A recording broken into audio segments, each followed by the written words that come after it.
Yeah. Welcome back to Gil's Arena, presented by Underdog. Whoa, whoa! We appreciate everybody's patience in the chat. They say we on that Joel Embiid time. We not late, y'all just early. All right, and we appreciate y'all being here with us. Okay, Gil, I see. All right. That special Adidas, the Adidas brownie. Adidas joint, you feel me? Loyal to your soil. Yes, sir. And the back Greatest says 55th what? pick of all time. Prince. James Jr. James Jr. Why not just put Bronny? Huh? Why not put Bronny? They should do a soccer style like that. Just put the first name. Yeah. James Brazilians. Jr. Yeah, I don't like James Jr. either. Well, you wearing a jersey.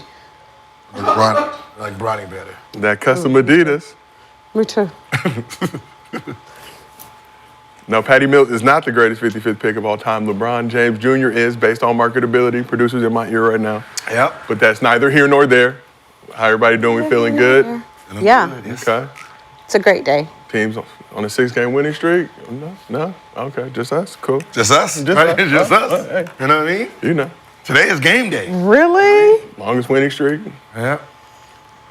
That's why you're wearing a jersey? Yeah, it's game day. We back, Right? G-League. We're going to play San Diego. It don't matter. It don't matter. They getting cooked. San Diego. San Diego wins. Sorry, why are you so quiet? But this Why are you is so quiet? His team sucks. but this My predictions hold true. I just soak into basking in the glory. Yeah, I'm thinking twice about my pick. Didn't I picked the Knicks with you? I don't talk about the Knicks. I'm talking about Dalton Knecht. I'm just talking about that. Westside Connect Gang, That you be bang. Connect gang. The one they didn't want. Now they want them now. Oh no, we wanted. We won all our picks. Now they want them. Oh, we were rolling. Visionary. Bron said that back in This April. is Now they want cute. But this is Gil's Arena, presented by Underdog. As always, we got the legend Gilbert Arenas here with us. What you rocking, Gil? What you got on? Huh? What you rocking? Oh, Dame time. the Dame timers. Dame time. Yeah. The Dame time. I need Bronny to get the Dame time. So you got to mix it in. I thought you was trying to coordinate. Coordination. Kinda, but Yeah. it's still Dame You time. coordinate a little bit. We got 4-time WNBA champion of the world, Sheryl Swoopes, back on the couch with us. And the man they call Cemetery Larry. There it is. Rashad McCants is back with us. Stop. See, now you see, We Gil? worked hard for that. We practiced for that. I got to make sure It mine was is off, good. too. It was good. But we got a lot to get into today. Before we do, for all those out there, we still have 2 viewing options for you: our traditional version, our vertical mobile version. Pick whichever one you want to watch. Just make sure you support your favorite show. Here's what's cracking in the arena today. The Celtics gave the Cavs their first loss of the season, snapping their 15-game winning streak. Does Jason Tatum deserve more love in the MVP conversation? Oh, gosh. The Lakers improved to 7-0 at home for the first time since the 2001-2002 season. We know how that season ended. Has 17th overall pick Dalton Knecht solidified himself as a starter moving forward. I think that 37 piece he just dropped might have something to say about that. And the NBA reportedly has plans for a new All-Star game format. But what can the league do to bring excitement back to All-Star Weekend? You see it? Is that Steph's hair you looking at, or why are you making No, that I'm face? just saying a new format. Another Yeah. one? Another format? Goddamn. Trying to get people to watch, Gil. Crazy. Support. Viewership is on the I got a good format. On the down. downtrending. I got a very great format. Where's it going to be this year? It is going to be San Francisco, Oakland. Oh, there's nothing they can do about that one. Where's it going to be after that? The greatest city on earth, Los Angeles. Okay, where's it going to be after that? No clue. Man. Shit, what? Okay, when it goes What back, is your idea? my idea is if you want people to care, take it away from them. Oh, okay. Okay. So what you do is you take it away for 1 or 2 years, and then everybody starts getting mad because they ain't got shit to do. Well, how do you choose which year you take it away? If it was in like Indiana Come last year, they on. could have did that. Yeah, no doubt. No doubt. No doubt. No You know, doubt. no doubt. Utah, I they agree could have with did. They could have did these last 2 years right here, Fine, and then yeah. bring it back in San Francisco. It's been going for 2 years. Everybody like, oh shit, All-Star Weekend. They care again. that. I agree with that. We're going to talk a lot more about that in a little bit. But before we do, if you want to get your bread right, go ahead, download the Underdog app. Use promo code GIL, get up to $1,000 bonus cash, plus a special pick'em. As for tonight, Gil, has some picks up in his partner pack on the Underdog app. Jaylen Brown betrayed you yesterday. He did. I know. Just by one. I felt it. Man. Like, I felt it. Oh, man. There's a 50% profit boost on this entry, so make sure to take advantage of that. So like we said, Gil, you went 4 for 5 yesterday with only Jaylen Brown coming up short. You had him higher than 29.5 points, rebounds, and assists, and he got to 28. Tough loss right there. As soon as I seen it was like a little blow, I'm like, come on, man. But tonight, you got Giannis higher 5.5 assists. That's interesting. Donovan Mitchell higher 3.5 rebounds. Come on, dog. Steph Curry higher 24.5 points. Playing against his little clone, he got to be great. Okay. And Clint Capella higher 18.5 points, rebounds, and assists. Oh, he's playing against Trey? Okay, I see. Yeah, he got to send a Against message. Golden State, he playing double. Yeah, he averages a double-double. He got to send a message. He averages a double-double. The assist is free. How does everybody else on the couch feel about Gil's picks? Solid. Okay. Except for the last one, could What? fuck up. He foul out or something. They always get goofy when you. I know, right? That's the only You one I get would close put to a your question number. mark beside the last one. The other ones I think are, Yeah, solid. yeah. Like, I I'm mean, not saying it won't happen. I just said a question like mark. the last what's the name games, 29-1, so that's 30. 18-2, that's 20. The next one's 29. Then 23-4, 24. Then he had a 60, 17, 18, 19. He's still 14-1, 20, 29. Okay. So he's hit it every time. Uh-oh. And if he don't hit it today, I just thought about it. If he do not hit today, happens. so if he do not hit today, time. there's a problem. That's why I stopped playing. Okay. I stopped playing. There's a I read the problem, last dog. 4 games. I'm like, oh, ain't no way he not Ain't gonna no get way. this. Ain't no way. So we asked the chat, are you riding or fading Gil's picks? Not are you riding Gil, are you riding Gil's picks? Chat. 56% are riding. This is the chat. I'm just telling you what I'm watching in real time. I see all their comments. Just think about it before you say it. That's all. I'm just making sure they know. Well, Giannis 5 assists, Golden State defense. I mean, he might be that one's passed a easy. little bit. The 5 assists is easy. He tried to get a triple-double. He gonna get a triple. They need to do something different. As always, we do Mostly Should Fans be. at the end of every show. If you drop a good question in the chat with your Underdog username, we use it on this program. $50 bonus to your Underdog account if you send us a video at mostlyfansgil@gmail.com, and we use a video on this program. And y'all ain't been sending enough videos, man. Hold on, before, let me veer off on my read. Y'all ain't been sending enough videos, send quality questions. Help us help you. We trying to give this bread away. We holding Underdog hostage. We got their bread. We wanted to give it to y'all. Send us good videos, please, at mostlyfansgil@gmail.com, and they can be included on the show. You get a $100 bonus to your account. And if you can't watch the show live with us on YouTube, we got audio versions available on Apple, Spotify, wherever you get your podcasts. So we've been talking about the decline in NBA viewership this season. One area that is in desperate need for improvement is All-Star Weekend, also known as the Black Super Bowl. The NBA All-Star Game is often criticized for its lack of competitiveness, specifically on the defensive end. Last year's All-Star Game was won by the East, who beat the West by a score of 211 to 186, and the highest scoring All-Star game in NBA history, but also arguably the most mid in recent memory. So to combat that, Shams is reporting the NBA is considering a new format for the 2025 All-Star Game at the Chase Center in the Bay Area. So it'll be a new 4-team tournament for the 2025 All-Star Game. Consists of 3 teams of 8 All-Stars each, and the winner of the Rising Stars game, sources said. League officials discussed the concepts in a competition committee meeting this past Friday. So there will be still 24 All-Stars selected, 12 from each conference. The 24 All-Stars will be broken up into 3 teams of 8 players each, and will also include the winner of the Rising Stars game to create a 4-team tournament.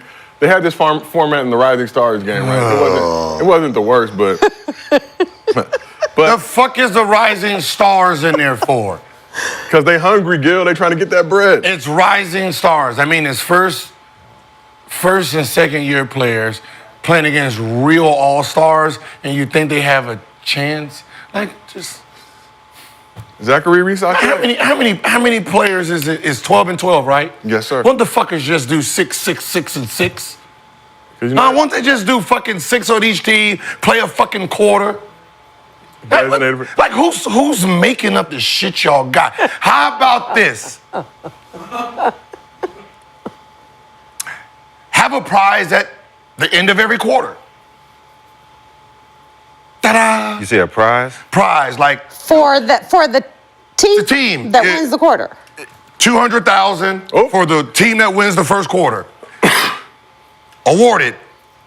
Second quarter, team who wins the second quarter, $200,000. Third quarter, fourth quarter, which means every quarter is playing very hard because they want the $200,000. Yeah. So according to reports, Then whoever wins the most quarters, you can give them extra bonus. And then if it's 2-2, fuck it. Whoever had the most points. Overtime. Right, it's come on. Death. so reports say that Steph Curry and other All-Stars had input on the idea as well. Does that change your opinion of it? Dumb. Damn, Gil. Okay, listen. I'm sorry, Steph. I'm playing against LeBron James, Fair. right? Bronny potentially. I'm playing against All right. Giannis. I'm playing against Giannis, right? And then I'm playing against Sachet. Right, I'm playing against the rookies. Sophomore game, that's who I'm gonna be playing against. Like, why? Like, if I'm not playing hard against this group, why the fuck am I gonna play hard against this one? That doesn't make any sense. Where's the accountability, Sheryl? You was an all-star. You went up against them all-stars at the all-star game. Did you play hard? Am I a vet or a rookie? Younger. Well, yeah. You had to think about it. You Try to prove yourself, right? Well, if I'm a rookie, yeah. If I'm younger, yeah. Hell yeah. Of course, rookies, yeah. So all those guys that come in. But if I'm a first, vet- third year, you know it's all-star time. It's trying to prove yourself. Yeah.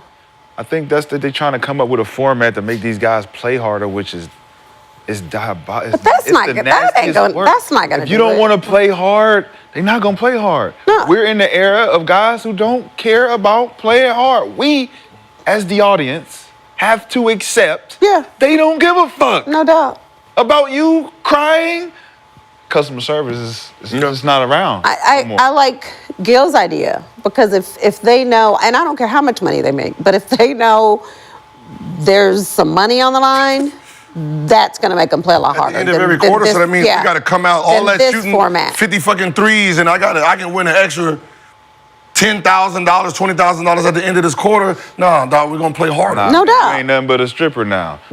Cool. Yeah, does money make you That's move right. now? Give me my- The give me my money money. gotta You make gonna you give me move. my money. That Money just gotta looks make you move. nasty It now, don't right? matter. That now I could throw money at you to get you to do some stuff that you're supposed to do. Because look, I'm already giving you money to twerk, though. Yeah. I gave you 50. You already getting money to twerk. I already seen that dance. You already been doing And the dance all season. What happens when you pull? Think about it. You already paid me. I got my little money. and Well, show me. You Show pull me out the the twerk. big wad, right? Well, show me I the see twerk. more money to get. Twerk. Okay. But you doing the same move. You're doing the same move. Well, that 100 might throw the leg up. Might throw the leg up. Yeah, boy. You Still go. got I'm gonna your shake that 100 out of you.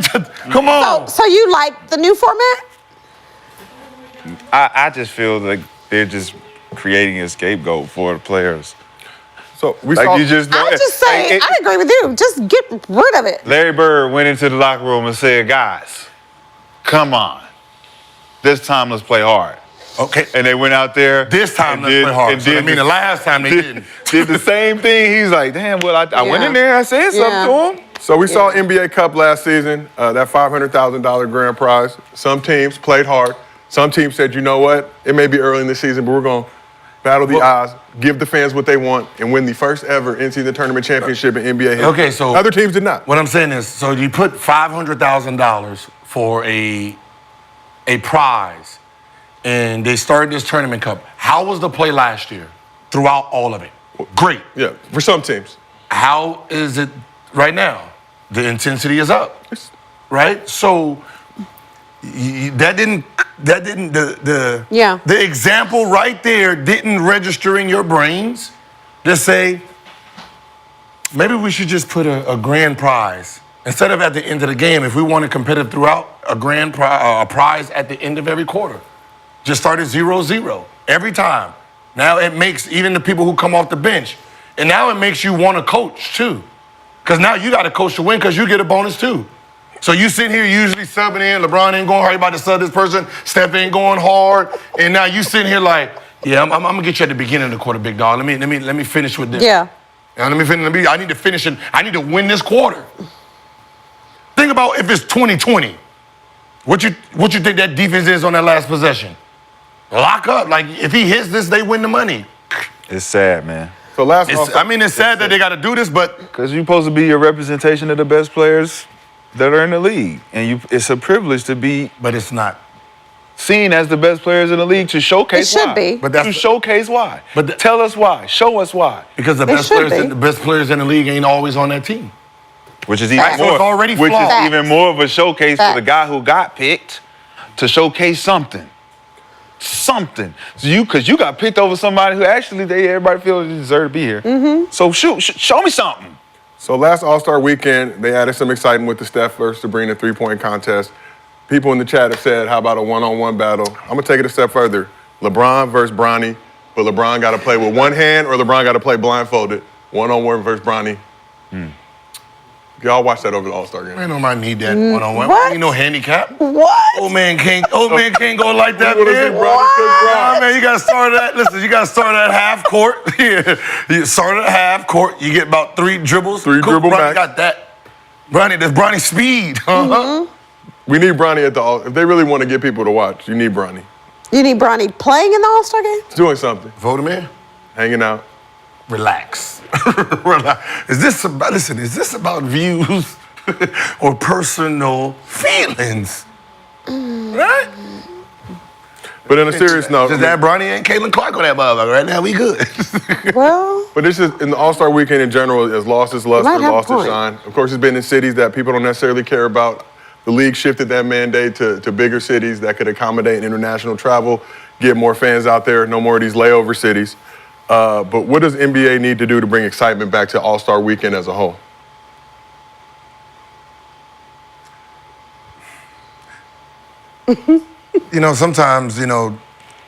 Sometimes shit just run its course. Right? And, you add little things here and there, like the dunk contest ain't the dunk contest anymore, right? If you don't have the dunk, the dunk contest is not necessarily about the names, it's about the dunk, and the dunks make the name, right?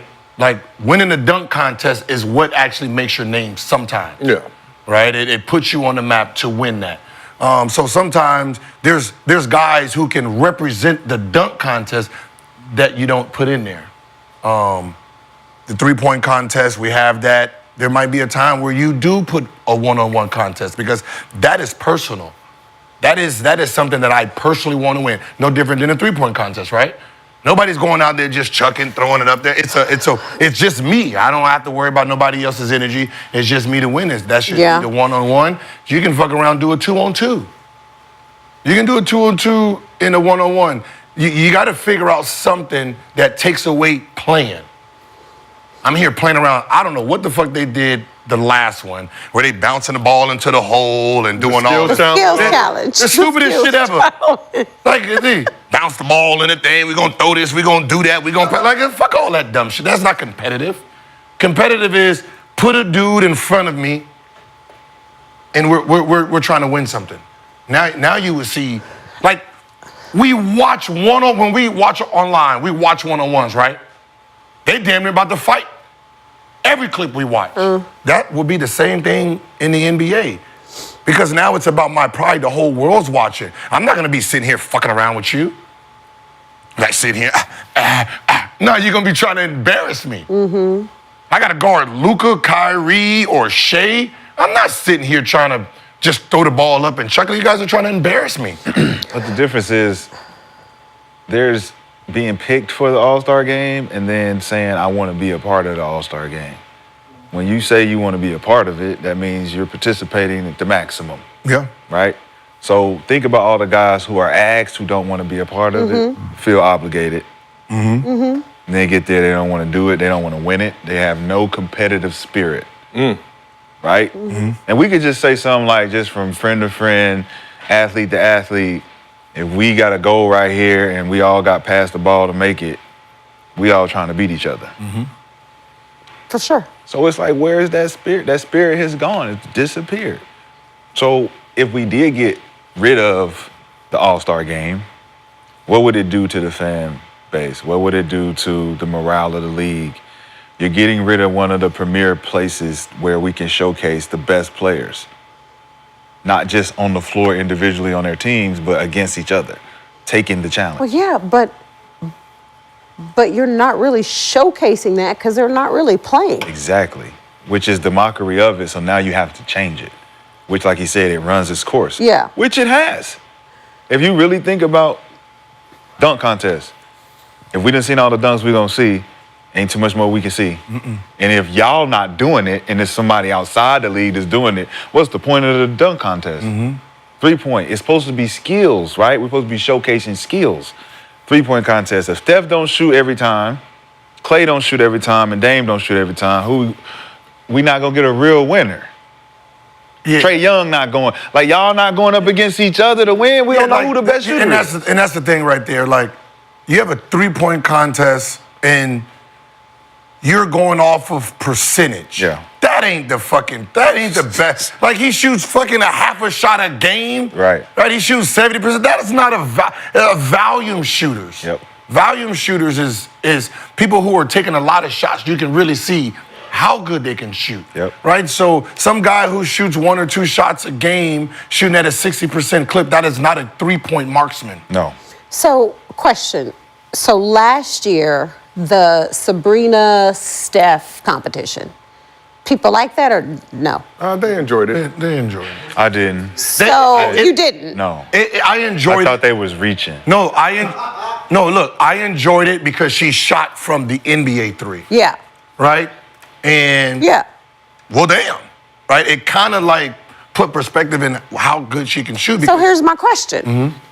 Do you have a competition where instead of it being Steph versus Sabrina, they're going against each other, do you have a team? That's what I was Steph thinking. and Sabrina are a team. Yes. Now Caitlin Clark and whoever is a team, Yes. and another WNBA player and an NBA player is a They've team. talked about potentially expanding it out to making it 2-on-2 or another format like And that. does that make it more exciting than what they did last year? Then you would have to do this. You guys can't pick the teams.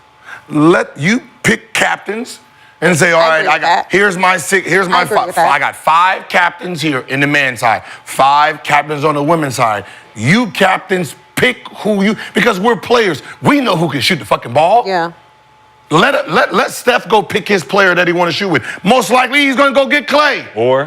Or Probably. yeah. Let the fans. Yeah. Let the fans pick. Fuck no. No. You know why? You know why? We done with it. Because all of the guys can shoot. Everybody can shoot. No. Yeah, It don't matter whose team you're on. Why? I think it makes it more interesting if the fans. Yeah, because it don't matter. It's like random select. No. You don't know who on your team. The Yeah. fans are like, I want to agree. see Are you Sabrina I agree. and Clay versus Caitlin and Steph. I agree. Let's see them two together. No, but what I'm saying is, like, then let the team already be picked. Like, I don't want a whole bunch of people being picked and they're not the best. Right? No, I'm saying so, like, amongst Trae the Young- best. There's a No, we're pool, saying a though. pool. Like, A yeah, pool there's of a all pool. the best shooters, There's and the a fans pool, get yeah. to pick who the teams are. Who's on what team Yeah, like between you the pool already of know players. that here are the But why? 5 guys, here are the 5 women. And then the fans get to vote. I'm going to put Sabrina with whoever. Trae Young. Yeah. Yeah. Fair. You know. Why can't we let Steph pick Clay? Because it makes it fun for Let- the All-Star let- game. let Remember, Kurt- let remember Kurt- what we're trying to do. We're trying to make No, it we're more trying to be engaging. competitive. We're making more engaging, though. But it's still going to be competitive because you supposedly have the best, the best. of the best. Yes, the best so of the it's best. still going to be competitive. No matter who's on what team, we all can shoot. Yeah. For sure. It's okay. Like if I'm Clay, if I'm Curry, I want my splash brother. But I've watched his work ethic. You don't want your splash, brother. Right? You just let him walk. You don't want that, man. You don't want to hear that. Yeah, We're but having- he- we're Clay not having a responding to the competition. text. I want him. Now you have KD. KD is going to pick the guy he knows can shoot that shit. We might not know who that person is. Let him pick that to compete against us. It makes it more exciting, Yes. I think, if the fans are the ones saying, this is who, Yes, this is what we want. to see. And how This do- is who we want to see. How do they know who the greatest shooter is? They only go by percentage. Nah, they're going by the pool of players to pick from. And who's the picking most the pool? We are, I guess. That's the problem. Who's picking the pool? The players who actually, like you said, volunteer. Who wants to be a part of it? Because we're not going to force them to do it. So we ask Clay. Yeah, because we when ask Kyrie. We ask all you the force them, to don't- me, that's when you don't get shit. Yeah. But Like, example, the women's three-point shooting contest this year. Sabrina was like, I don't want to shoot. Yeah. But if you ask her to shoot this next year in the NBA All-Star like she did with Steph, she's all in it. Absolutely. So the point of you don't force them to do it. Just say who wants, out of the best three-point shooters we have, who wants to shoot in the three-point contest? Who wants to prove they're the best? So Yeah. another question for you guys: does the city have anything to do with, like, as an all-star, you more Hell excited yeah. to go to Vegas versus Than Indiana? Salt Lake City? Yeah, or but, Indianapolis? but that's the problem. Like, there's going to be some times where you have to fluctuate. No different than just life itself, right? Certain cities, you need to pay a little bit more to get people there. Versus, like, if it's in LA, right? If it's in LA, I don't need to throw 50,000 at a player to participate Yeah. in LA. This is where you want to play. Utah, I might have to, I got 75,000 for, you know what I No mean? doubt. I might have to do Yeah. that. Well, why not do it like the Super Bowl and just have a 6-city rotation, 7-city rotation? It should be that way. LA, New York, Vegas, Houston, Atlanta. No New York. Boston. No New York. Okay, well. Too cold. City's not big enough. Like, I mean, it's. Yeah.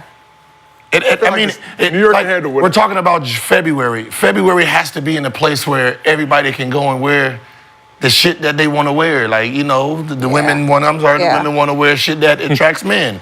You want that shit in a hot city. Okay, No doubt. Sorry. No doubt. that's fair. You know how I look ashy ass legs and elbows in Chicago? They trying to wear some skirts going to the club. Very Wig cold. done flew 50 miles. Whole bunch of bald shaking, over there trying sitting to there be shaking. Wig done flew. God damn, what's that? Hey, baby, god damn. I was in Chicago for All-Star Week. Did I just get her number? It was cold. I It was know, cold. I can't stand you. I can't stand You you. couldn't walk down the street, Chicago, Cleveland, without, ears start burning because it's so cold. But we asked the chat, are you a fan of the new All-Star game format? 73% said it's dumb. All right, but let's It get is into some dumb. basketball. 73%? 73% said it's dumb. It is dumb. The one they're trying? Just Yeah. tell them players to play hard. And I'm sorry, one last question. So will they do a draft? Like they've For been that- doing before? yeah. Like the captain. Since it'll be they three took that teams, away. though. Probably do 3 captains, let them pick 7 guys per team. The captain picks 7 players for the 3. And then the rising stars. Yeah, you got. Lame. Yeah. Or they put them all together, so In a pool. that means like you got one rising star captain, and then you got so let's say Steph or LeBron, and then Giannis. And then it's those 3 captains. Then they're going to be picking players. And then the Rising Stars team that wins that Rising Stars competition, how they say it, I think you just take Rising stars, so the sophomores. whoever sophomores. whoever the 8 players are that win that. Sophomores, Still dumb. because I'm pretty sure how many rookie teams actually beat the sophomore team? We got Has that ever happened? We got Connect, we got Bronny, we got. No, what I'm saying, Edie. has that ever happened? How many times have that happened where the freshman team actually beat the sophomore team? So basically the sophomore. So it's Wemby's group. Yeah, Now- you're right. Fair. Now think about the Giannis and the Steph or LeBron who's picking for their team. You really think they're gonna pick? The only person that'd be picked like top would be Wemby. No, I think they'll just have their own separate team.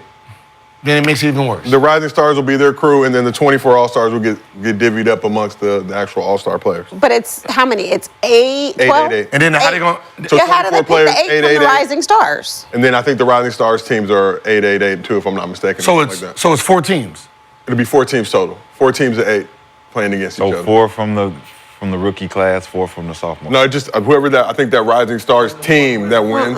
The Rising Star team is 12 players, right? They split those up into like 8, 8, 8 or 6, 6, 6, something like that. I forget. Wait, what? No. So the Rising Stars game is already that format. It's three different teams of 8 guys, and they all play against each other. And how do they determine the winner? I watched it. dumb. I didn't care. I'm gonna be I don't honest. know. I'm Like not I gonna- play against you. If I beat you, I play against you. I beat you. I'm good. That's it. It's over. Yeah. So it's first one to win 2 games. Yeah. First of 2. Yeah. And moving on, let's talk actual real basketball. in Adam Silver's NBA. That is dumb. So 15-0 Cavs pulled up to Boston for their second NBA Cup game, first meeting against the defending champion Celtics. Jason Tatum continued to show why he's not only the number one option on the Celtics, but needs to be in the combo for number one option in the league this season. So Tatum delivered his league-leading 9th 30-point game this season, dropping 33 points, 12 rebounds, 7 assists, and 2 steals in 38 minutes, hitting 6 of the Celtics' 22 threes in the game. First of all, how y'all feel about this court? Because this is It's like a tennis court. Hate it. It's nasty work. Trash. Nasty work, nasty work. That's horrible. So the game was close in the first half until the Celtics went on a 19-7 run to end the second quarter, took a 17-point lead in the break. Cavs overcame a 21-point third quarter deficit to cut the lead to within 2, but that's as close as they would get as the Celtics held on to get their biggest win of the season to date. So Donovan Mitchell led the Cavs with 35 points and 8 rebounds, 13 for 29 from the field, 3 for 11 from 3. Evan Mobley had 22, 11 boards, and 6 assists. Darius Garland had his worst game of the season, going 3 for 21 from the field, 0 for 6 from 3, finishing with 8.7 assists in 31 minutes of action. In addition to Tatum's 33-piece, Al Horford added 20 points, 7 blocks. Al Horford. 20 points, 7 rebounds, 2 blocks, going 4 for 5 from deep. Derek White had 19, 6 boards, and 5 dimes. And unfortunately, Gil, Jaylen Brown, 17 and 8 assists. I'm shy of helping you get your partner package. It's okay, man. You know, hey. No, it's not. You take care of a lot of people over here, Gil. What do you always say? I don't give a fuck about your parlay. We do care here at Underdog. We do. So care. I can already hear you. So 6 Celtics scored in double figures in the game, and Boston has now won 7 of their last 8 games, including 4 straight. Rashad, you are a former Celtics fan, current Knicks fan. Hope you still have love for Beantown, but what's your reaction to Celtics giving the Cavs their first loss of the season? It's a good game. Definitely a good game. Garland didn't play well. I expected a little bit more from the Celtics, but, it's what I thought Cleveland was going to deliver to the Eastern Conference this year. It's always going to be a hard-fought game to the end if they're healthy. It's going to be 1-2 possession game.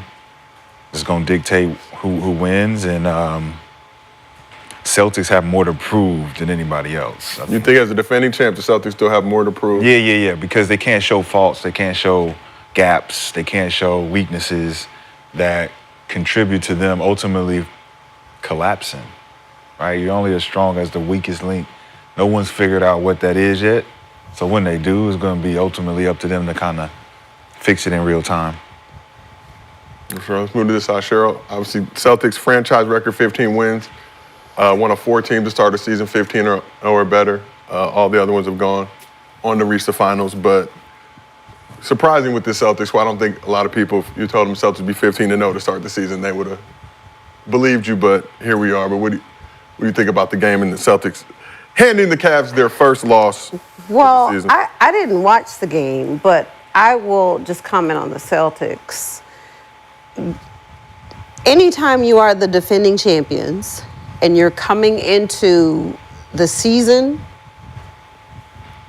you got to show up. Like, I know some people are like, there's no pressure, but you're the defending champions. You know everybody's going to give you their best shot. And considering the Cavs had not lost, like, you knew the Celtics were going to want to come in and give them their first loss. But personally, I've been pretty impressed with what the Celtics have been able to do so far this season. 12-3, second in the East right now. The only Defending champs, so. The only flaw I see that they're not consistently doing is like getting fouled. They don't know how to get fouled. And I don't like that idea. I mean, you're better than everyone, but you can dominate everyone. If you understood how to put people in the penalty, right? Put people in the penalty, get fouled. Like because you guys shoot jump shots and everything is trying to jump away from everybody. Right? Go back to the beginning of the video. Like, Jason Tatum is a jumper right here, 2 feet gone. Like go back. Right now, go slow. You jump right There. You see, you're going off of 2. He's jumping with you. You should be jumping, so you're no contact. That should be an and one, right? He should be able to. If you're jumping at him, like it's not like he's taking a charge. He's jumping up. If you Did they jump, call a foul right here, though? I think no, they didn't call no foul. Yeah, they called it and one. Oh, they did? Oh, they ended up calling it? Yeah. But but that's what he does. Keep going. Keep going. So you're saying he shies away from the contact? Yeah, all of them. Boom. Now right here, like. What you want to do? Go back. Look where he falls. No, Where you going? I know exactly what he's talking about. Go forward. So Celtics Right. currently 9th in the league with free throw attempts per game. All right, so he falls. Right there. That's a jump shot right there where his left leg, where his right leg. Absolutely it was. Now you're going. Yeah. Right? But he wanted a 3. Yeah, but that's what I'm saying. So you're moving Absolutely. away. So Celtics I currently 9th in the totally league agree in with free that throw attempts per game. First in the league in three-point attempts at 50.5 per game, 8 more than the next closest team, which is the Bulls at 42.5. I get what you're saying. Just like I believe that when you don't have a foundational offense that is predicated to getting fouled, you're just having a free-flowing offense otherwise where you're depending on drive and kick, make something happen. So that play you was just explaining where he beat him and he stepped back, he's avoiding the contact, is because it's free motion now. Like it's just like pickup. It's pickup ball. Yeah. So if you're running a play and I'm telling you when you catch the ball, you turn this corner and you score it, no matter who's in your way, bro, you're going to get that foul. Like you said, I'm going to get that contact to score it. They not doing that because there's no offense. Or they took out baiting. Well, even if you took out baiting, it's just like they're still not trying. But you see how you take something out and there's another problem. See, the problem you had was baiting foul. Trying to sit here, pump fake, he jump. Free throws. Right? Shooting too many free throws. Now you're complaining they're shooting too many threes. Right. Do y'all not think of, if we take this away, what's going to happen? Like, do you not think of that? Like, there's always a reaction to the action. Because if I'm not getting the call, I might as well shoot the 3. If I'm not going to get the call, I'm going to shoot the 3. Because it's a turnover if I go in there and I get fouled and you don't call it, it's a turnover. Yep. I'm shooting it. If I come and do the T-Mac hezzy and you jump and I get you. Now, if I know you're not going to do that, fucking I'm a sidestep. Yeah. But yep. Sidestep, shoot my open. That's what you done turned the game into. Yep. Your little rules that you're complaining about here is changing something here. Right? You keep trying to change these little things and you're not actually start talking to basketball players. If we take this away from you, what are you going to do? And let them give you the answer. Versus a bunch of referees who never played the game at a high level sitting there saying, well, they sit here doing this and pump faking and doing this and trying to get the foul. We're going to take this away from them. And you don't know what the recourse is. So what happens when you do this? Everything's 2s. Get rid of the three-point line. Bring it back. Everything's 2. Back down memory lane. What happens to the mentality of the player when everything is 2? Now, you know how much of a bad shot that is? You know how much accountability you got to take now if everything's 2 and you're pulling a 40-footer? Why? Well, not for Steph, but... Not for Steph, not for Dame. Certain guys, it's like, you give it to me, I'm going to take it. But it's no longer the concept is 3's more than 2. Well, then you probably have players that want the contact. Yes. So now it's the only way you're going to get that 3 is... And ones. Yeah. So now I'm driving, I'm going back to my mid-range. Now Yeah. Now I start averaging with this talent 140 points a game. Come on, man. Its scoring goes way up. Because now there's no center down there to actually stop us. Boom. Now I get to jump through everybody's chest. Foul trouble galore. Go to your bench. But then do you have, on the defensive side, do you have players playing off of you a little bit more? It 2's No, 2. I'm saying because you're taking the 3 away, right? So they're going to play, if you're standing back there behind the three-point line, do you have the defense playing off of you like, well, shoot it, it's only going to be a 2 Picture anyway. no line. No, because There's no line at all. Ain't no line. True. remember, Shoot it. Remember, these players are stupid. They're still stupid, right? You know, you still got stupidness in there. So if they don't see a line, they can't get there. Not all of them. I'm just saying they're still stupid. I know. Right? 'Cause remember, because imagine made no line. They'll make a line. There's no line. I might fuck around back up to the goddamn rim. Because Where do I go? Where do I go? Where do I go? Wow. I don't know this place. I don't know this place. right, that's what I'm saying. You take away the concept of right. These guys have learned from lines like, okay, the 3-point line, I stop right here. Okay, below the free throw line, I got to think to do this. Right, you take it away from them. They wasn't taught just basketball. And think about where you real catch the ball as a shooter. Usually when you see the line. Where's the logo? The fucking logo right there, dog. Hey, there ain't no more short twos. Ain't no more long twos. Just goes back to the 60s. It does. Which it is the really highest does. scoring era. Elgin does. Baylor and them. It does. It goes back to them. I Elgin shoot step, wherever. that Elgin. Like you're gonna still have your pistol piece. You're gonna still have the guys who can actually still shoot, and you're still gonna pick up Steph and Dame from the half court. That's just naturally. Yeah, there are players you have to do that too. But Steph don't give a fuck if it's a 2 or 3. If you're gonna back up and give me my open shot, I'm gonna shoot my open shot. And like you said, guys like Vando Steph and is- all those other guys that played for the Mavericks last year, Jones Jr. You look stupid now. You look crazy. Now, because- you wouldn't even be out there to shoot a three like that. Yeah, now because whoa, you shooting too fucking far. Absolutely. Now it's get to your range. That's what we used to say, right? You know what I mean? Scoot in. Hey, scoot in. That ain't your That range. ain't your range, bro. What you doing? You know you don't shoot from out there. Like, what's so funny is we know that's not your range, but they're allowing you to shoot it. That's why the game is fucked up. No one's saying nothing. Like, hey, what are you doing out there, bro? Yeah. Oh, well, I'm working on my 3. Why? Corner You Negro. ain't even working on your 2. Yeah, that's not what you do. That's you take not away what you do. Here, NBA. How about this? This is what you just do it for one game. Do it in not summer league, but do it in what's this shit? Preseason. Preseason. Take away the NBA 3. See what happens. Right? Good That would be dope. Then you watch That's the a good guy, idea. watch all the shooters That's a real and the guys who think they're shooters, watch where they stand. And unbelievable. I guarantee you, when you start looking at where they stand, it won't be the old 3-point line. No. They're gonna start getting to the shit they can shoot. Way closer. Yeah, I'm gonna start it. I'm gonna shoot. I can make an 18-footer.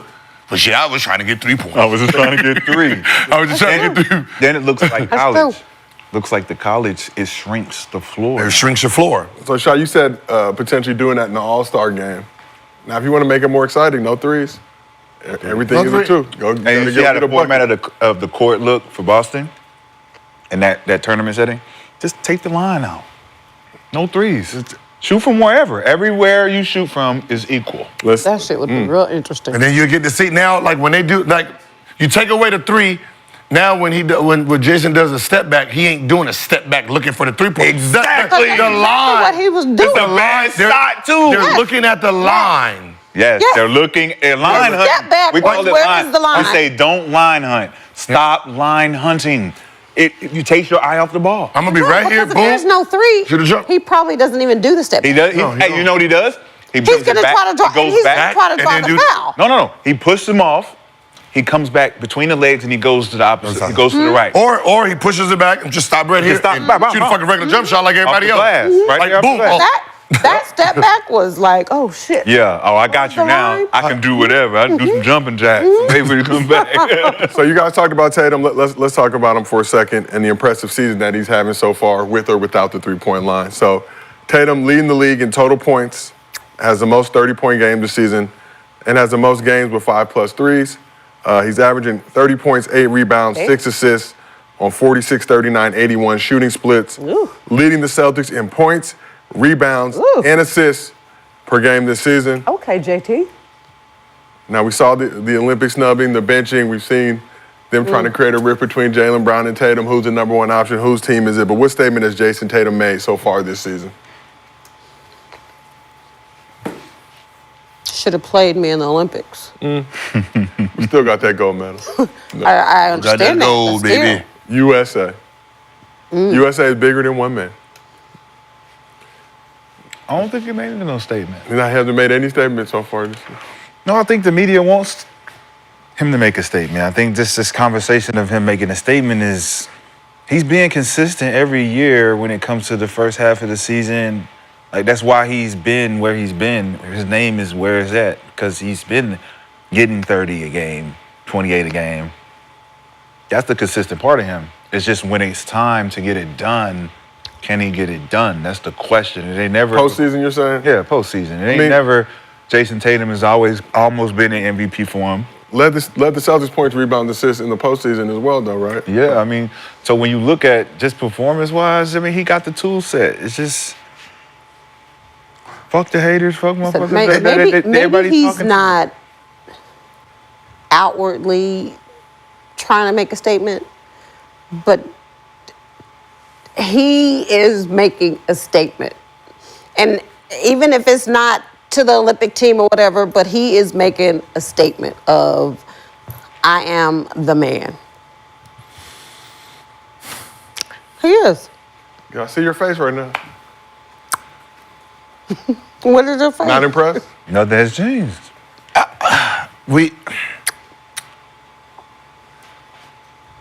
I feel bad for this. I feel bad for this generation and the generations moving forward. The reason is this: you penalize someone for getting somewhere and failing. You will penalize that guy, but the guy who didn't get there, there's no grade on him, right? Now, if you go by someone who got to the finals, how many times? I believe twice in his career. Twice in Tatum? Yeah. Yeah, lost to the Warriors, 2022. Obviously won it this past season. So he's been to the Eastern Conference Finals With like five, six times. They penalize him for losing, right? He gets to the finals twice. They penalize him for losing. And then you pump a bunch of guys up who never even been there at that same time frame. So when you got there, when your team was ready, when your team was good enough to be a champion and you won, you get credit for it. Right? Now, his talent got him there. His team wasn't ready to win. His team was young. You penalize the young guys for being good and winning early. How's that fair? Like, you penalize a guy for getting to the finals at 19. Why didn't you win? Motherfucker, I come off the bench. Like, you're penalizing guys who's not, like, these guys are 20. Like, if Shea gets there now with the team, you're going to penalize him for losing to a veteran team? You can't do that, man. Like, it has to be context in some of this stuff. So he's penalized for, at the age of 26, he's penalized for having success. 5 Eastern Conference Finals appearances so far, 2 Finals appearances so far in his career. But see, that's the dynamic. Penalized, like, he don't have it, he's not this, he's not that. Like, about Jason Tatum. Yeah. Like the media is penalizing him? Yeah. No, I just think like what he's doing right now is no different than what he's done for the last 4 years. The definition of winner and loser is what's penalizing him, because all the stuff he's not a winner. All the stuff you're talking about coming to him being second place so many years. He finally got first place last year. You don't get rewarded for second place. So he don't get no credit for being young and winning early when you didn't win anything. You got there. See, kudos.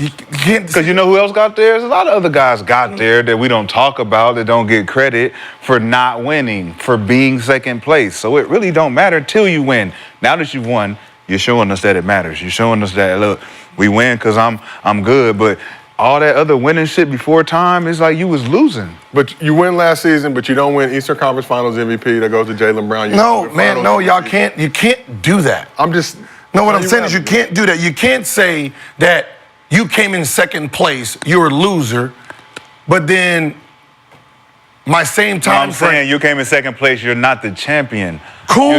You're not But the ultimate winner. but you played. But if you didn't win, you are a loser. Okay, but Yeah. cool. No. I get that. Put it on a T-shirt. I get that. But my 6 years, I came in, third place 4 times. I came in second place once. What's the name? Now I got a guy, his first 6 years, he didn't even make it to this bitch.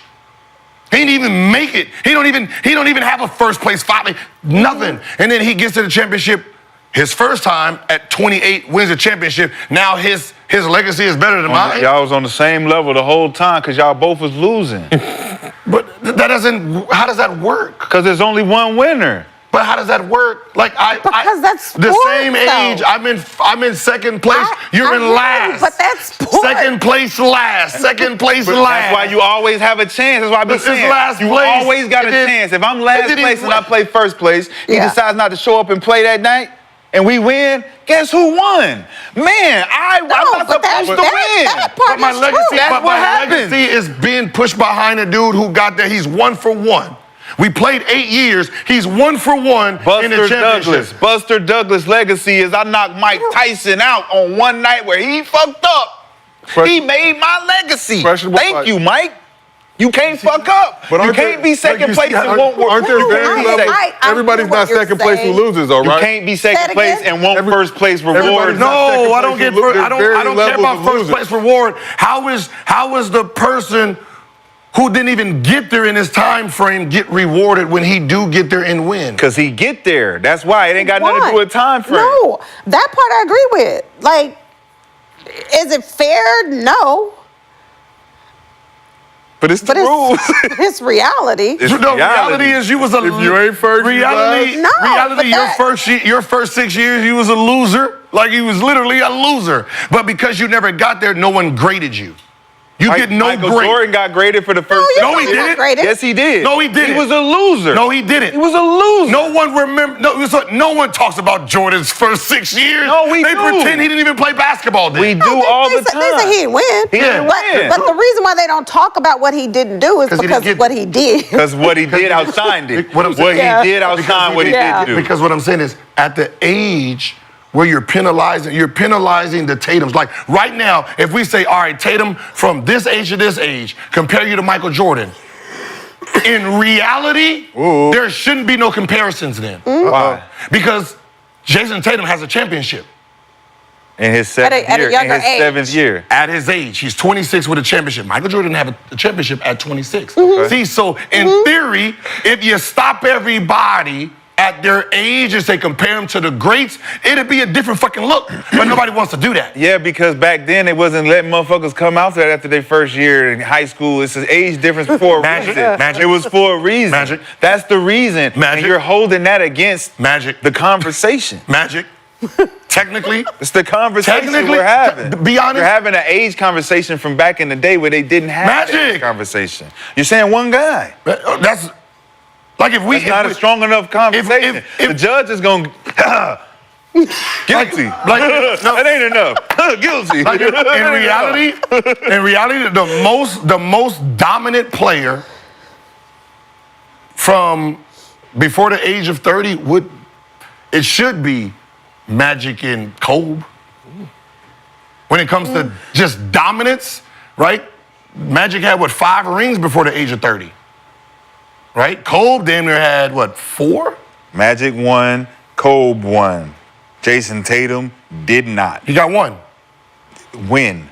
Recently. 26. Recently. At 25. And how long has he been in the league? Since he was what So age? you penalize him for being... Since he was You what age? penalize him for being good enough to get in at 18 while your ass was still in high school? Yeah. How you penalize him for that? Yeah, because he's here. Like, how do you just like penalize you're saying, it? just like you're saying, Bronny, you don't have to go to college. Just learn from your dad, and you'll be good enough while you're here. Jason Tatum, don't just 1 year at Duke is all you need. You'll learn while you're here. All right, you've been learning. What'd you learn?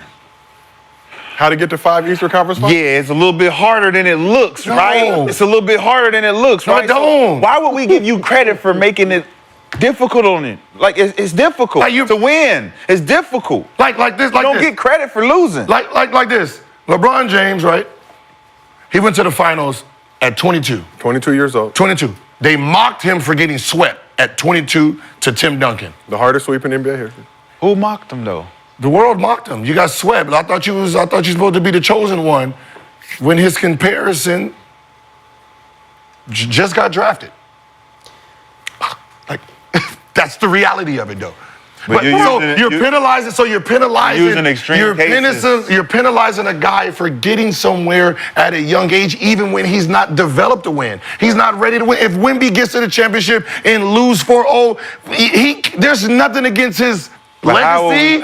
You're not even old enough mentally to win yet. But how are we penalizing him? You do. What is the penalty? He's getting the credit. He's all NBA. He's an all-star. He's on the best team in the NBA. What more credit do you want? But five Eastern Conference Finals in his first 7 seasons.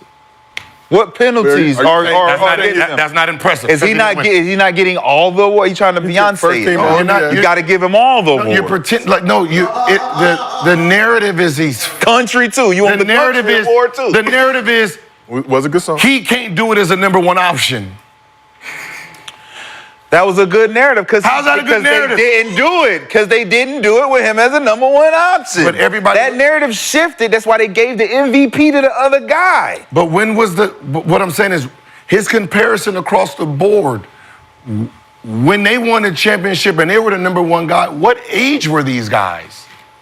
Now you got to put everything in perspective. You can't say age doesn't put it in perspective. You can't say a 19, 20, 23-year-old can't win a championship being the number one option, but his comparisons, they won championships at 27, 28, 29. Like, they matured to win this. He hasn't got through his shit yet, so he's taking L's early. Yeah. But you can't say he can't win as a number one option. He hasn't defined his game yet. Yeah, that's what we've been trying to say about Donovan Mitchell, but y'all don't want to have that conversation. Who?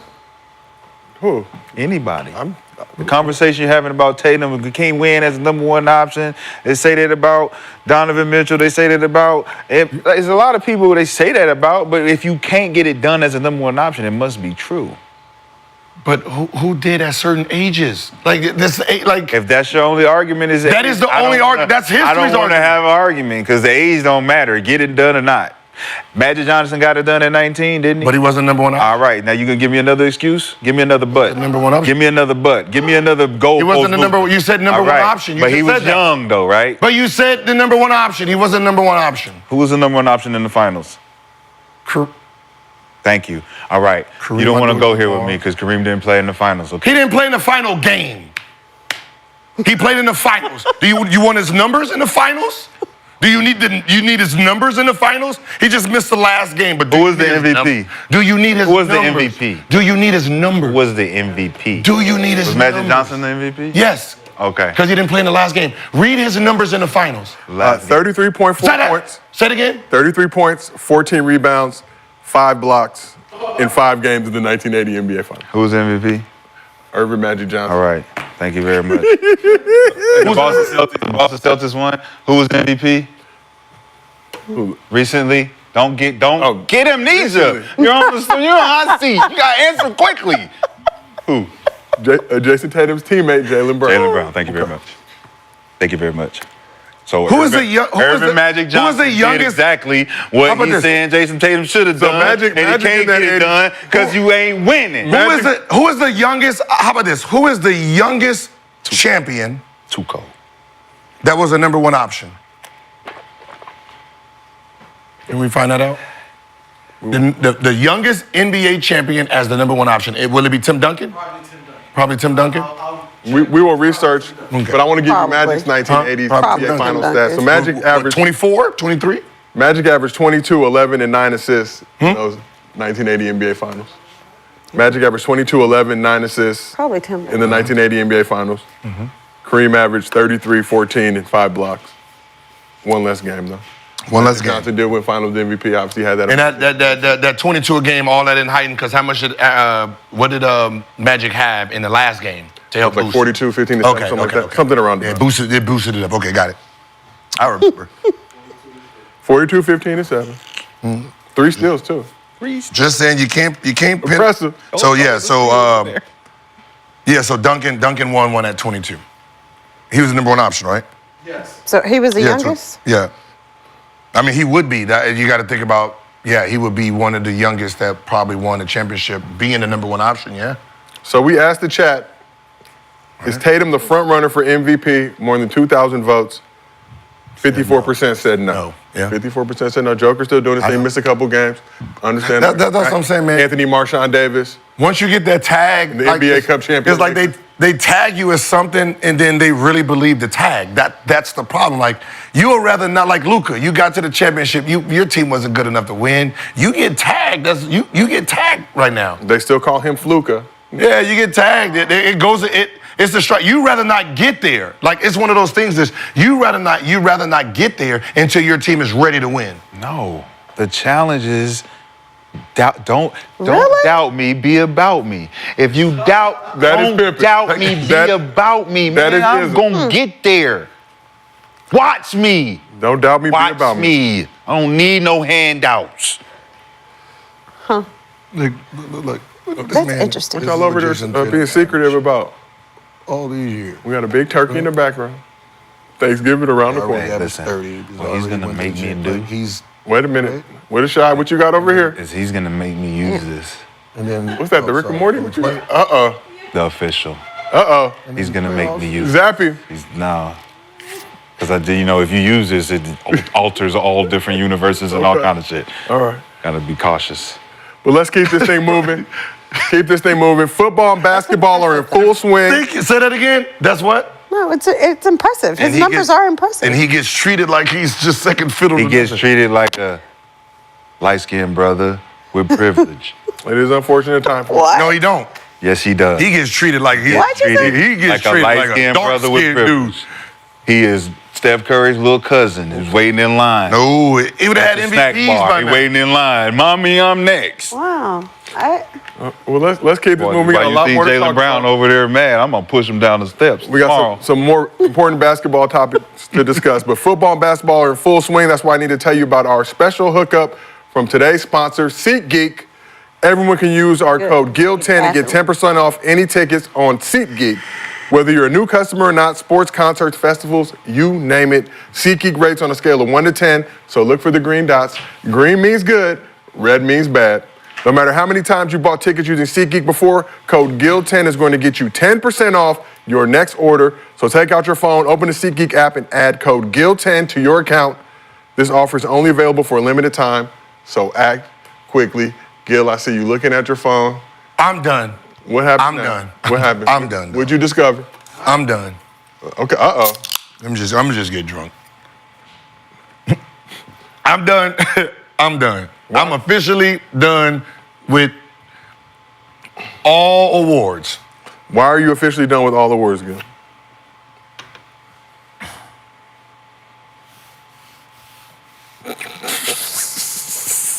I had to. Okay, so they have the MVP award tracker right now, right? Yes, they do. Have y'all looked at that? I don't support Square Media generally. Okay. Jason Tatum. They got him at 1. Oh, okay. Anthony Davis at 2. Anthony Marshawn Davis. Shea at 3. Now, 4 is the problem I'm having right now. 4 is the Cleveland Cavaliers guy, right? It's one of your own, Shout out Shep. Our resident Cavs fan. but it's the 4th option. The 4th option is 4. Who is the 4th option? Who do you think is the 4th option on the team? No, okay, who's the 5th option then? Yes. They have Jared Allen at 4th. For MVP. I don't. Hold on, Gil. Let me. Stop the cap. He's on the basketball reference here. That's basketball reference, Gil. You can't. I don't give a shit. I don't care what reference it is. You're talking about Garland at 8, Donovan at 9, and Jared Allen at 4? I don't think. Yeah, because according to the NBA, I think this was a couple days ago, but they have Joker, Tatum, KD, SGA, Anthony Davis, with Steph, Giannis, Luka, Donovan Mitchell, LeBron rounding out the team. Okay. I'm just All letting you right. know. All right. Whoever site this is, they should be banned. This was from November 15th. No, whoever did this should be banned. What is this? That's the basketball. The basketball A great record should website. just cut the account off. A great one. A great Just website. cut it off. Just this ain't even. Purveyor of important statistics, both near and far. But I'm gonna talk about something that's gonna brighten your mood, Gil. All right. Defending NBA Cup world champions of the world Lakers were back in action Tuesday against the Jazz. And after dropping 27 on the Pelicans, the Westside Knecht gang continued to bing, bing, bang. All right, so Dalton Knecht dropped a new career high, 37 points, going 12 for 16 from the field, 9 for 12 from deep. Knecht tied a rookie record with 9 threes in the game, including a stretch late in the third and early in the fourth quarter where he hit 6 threes in a little over 4 minutes of game action, scored 22 straight points for the Los Angeles Lakers. He also scored 21 of his 37 points in the third quarter. Knecht has made 14 threes in his last 2 games, which is an NBA record for a rookie. He wasn't the only one cooking, though, obviously. AD had 26 points, 14 boards, and 6 assists, was 10 for 15 from the field, and LeBron added 26 and 12 dimes as the Lakers beat a gritty, very gritty Jazz squad, forced to live in Salt Lake City. Can't get more grittier than that. Improved to 10-4 on the season. Lakers got their 6th straight win, improved to 2-0 in the NBA Cup. As you may recall, they won the NBA Cup World Championship last season, the hardest NBA Cup in league history. After the game, both Bron and AD showed love to their rook. Bron, even leading back to last year, you talked pretty highly about Dalton. What did you see then, and what do you see now? I don't know. Same shit I said last year.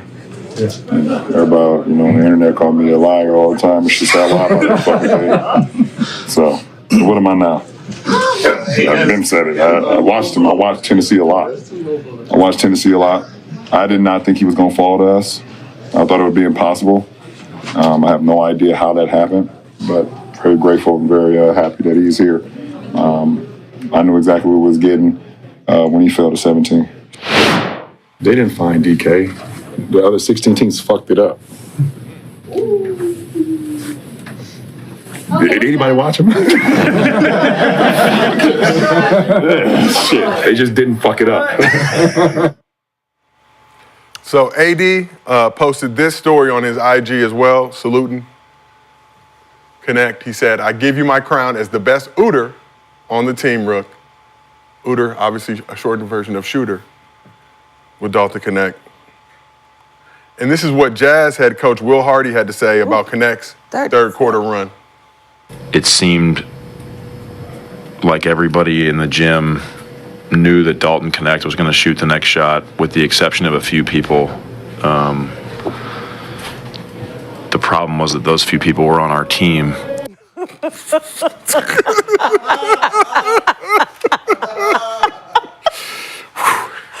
He chose violence. So Knecht just started 4 games this season, including the last 3 games with Rui Hachimura's sideline. In those last 3 games, he's averaging 26 points, 5 rebounds, and a steal with 64, 62, 86 shooting splits. So I'm going to take it over to our resident Lakers fan, Mr. Gilbert Arenas, rocking the custom Bronny jersey with the Adidas logo. You can't get that in stores. How impressive has Dalton Knecht been in the last 3 games, and has he solidified himself as a starter on this Lakers squad? He's been, it's so funny. With the 17th pick for the Lakers, there was really only 2 people that they could have went after. That would have been an amazing draft for them.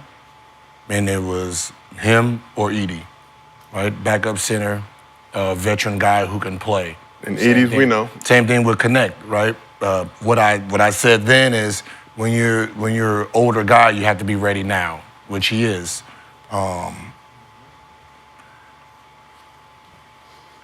When you look at the draft and you wonder why he slipped, which he was supposed to be a lottery, right? He was supposed to be a lottery. His talent said lottery in Tennessee. And you wonder why Spurs didn't pick him. They did have 2 picks. Jazz, Bulls. Like you're talking about teams that needed small forwards. Pistons, I don't know how young they were going, but a lot of teams messed up, so it was we're glad we have them. right? He should be starting. He's probably going to be a starter, right? Even if we put D'Lo back, I don't know if he comes off the bench. So who comes off the bench then? Right? Listen, at this point, it's one of those things where either Austin Reeves or Rui. Reeves It's one of the two. Reeves been No, balling. what I'm saying is if you decide to put D'Lo back in. I think, but this D'Lo experiment coming off the bench has worked so far. Lakers 10-4. I'm just telling you. Give me Austin Reeves stats. For the season? Like I don't mind him at the I don't mind him at the 1 and 2 because since LeBron is Austin Reeves averaging 18, 5 assists, 4 rebounds. the 1, 2, playing 3, 4. 35 He's the minutes one per too, game. yeah. So those are the two starters. But that's what I said. If you Exciting whites. If you bring D'Lo back, you just push Rui to the bench. When it comes to production wise, It seems to me that the Lakers only get excited when they start to see value in that which they ignore.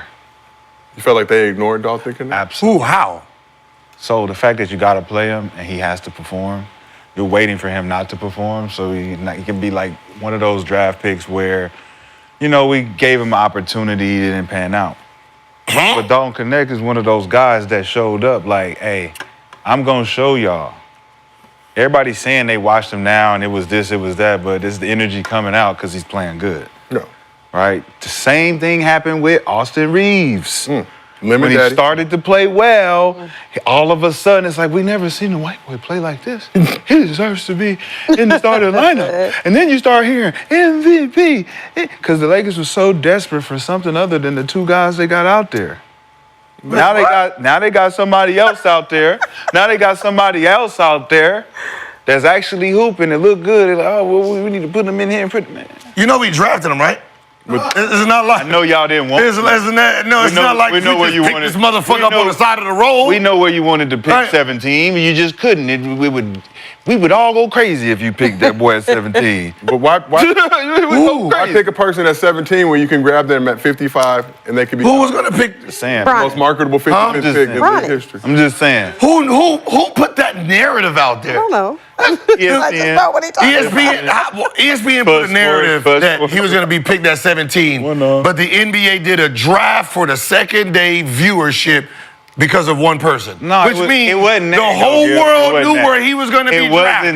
It wasn't that. It was that somebody leaked the fact that if you draft Bronny, we're going to send him to Australia.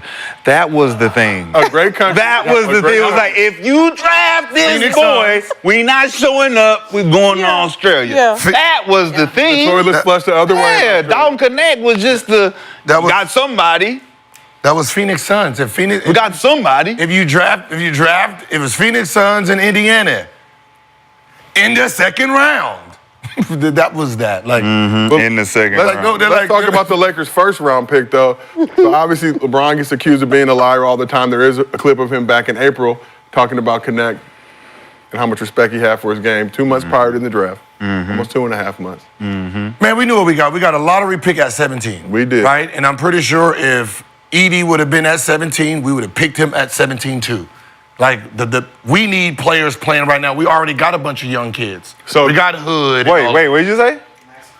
You We said got Max Christie. You said we need what? Veterans. We needed guys who are ready to play right now. That's why we went with an older guy. Shot, I see your face looking around. How old is he? 23. I didn't think the guy that would say we need to go younger would say we need guys to play right now.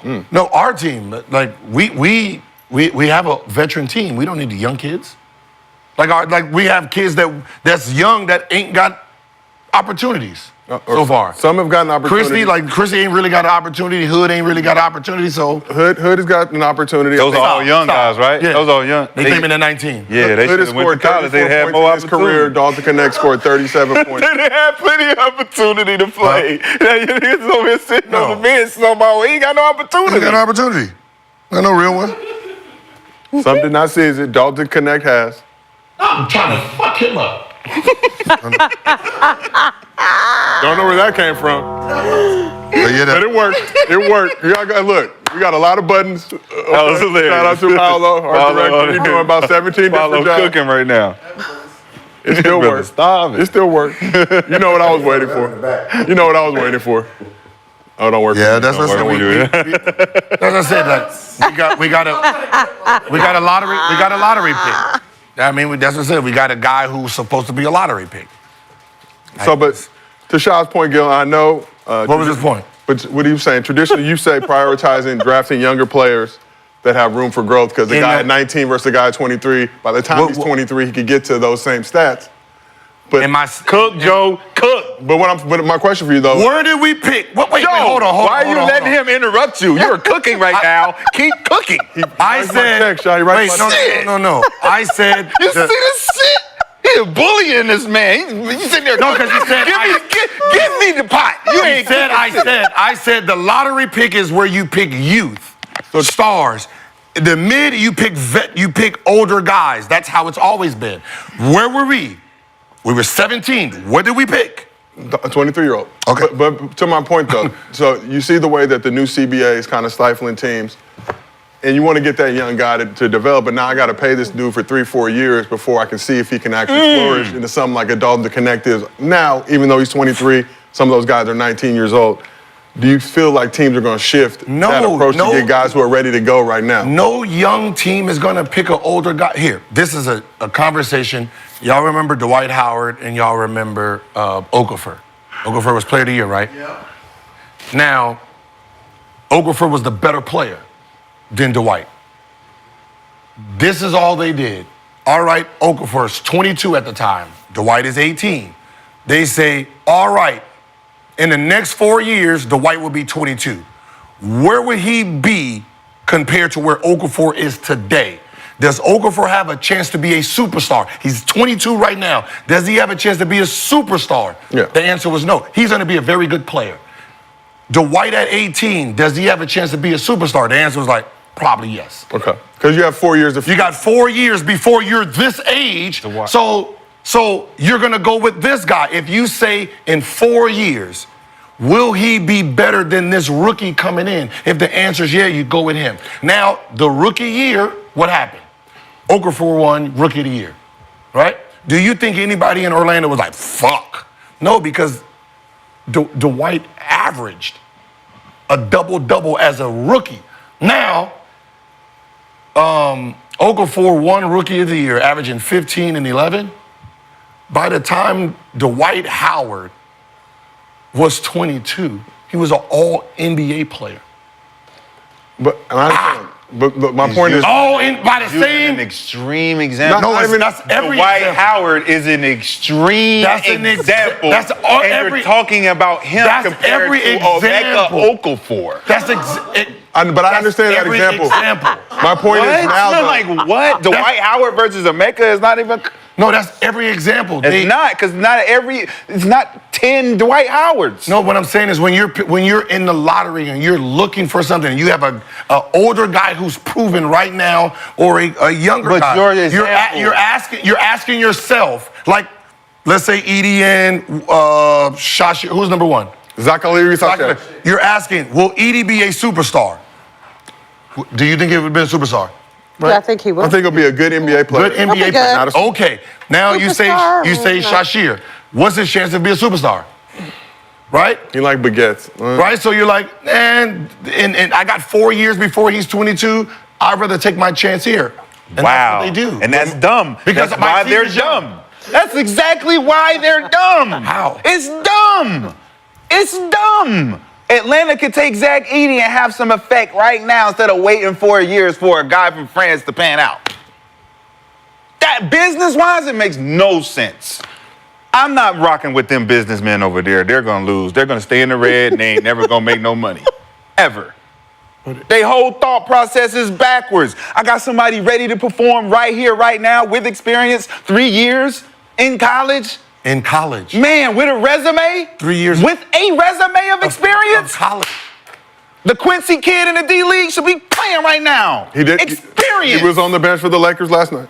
What? You got to plan behind 19-year-olds who don't even know how to take a fucking play from the sidelines? Side out of bounds OB? Like, you don't know nothing? High-selling jerseys. It's experience of what? It's experience of college. It's the experience of winning and playing. It's just college. Winning and playing and terminology and how to get back on defense and watching film.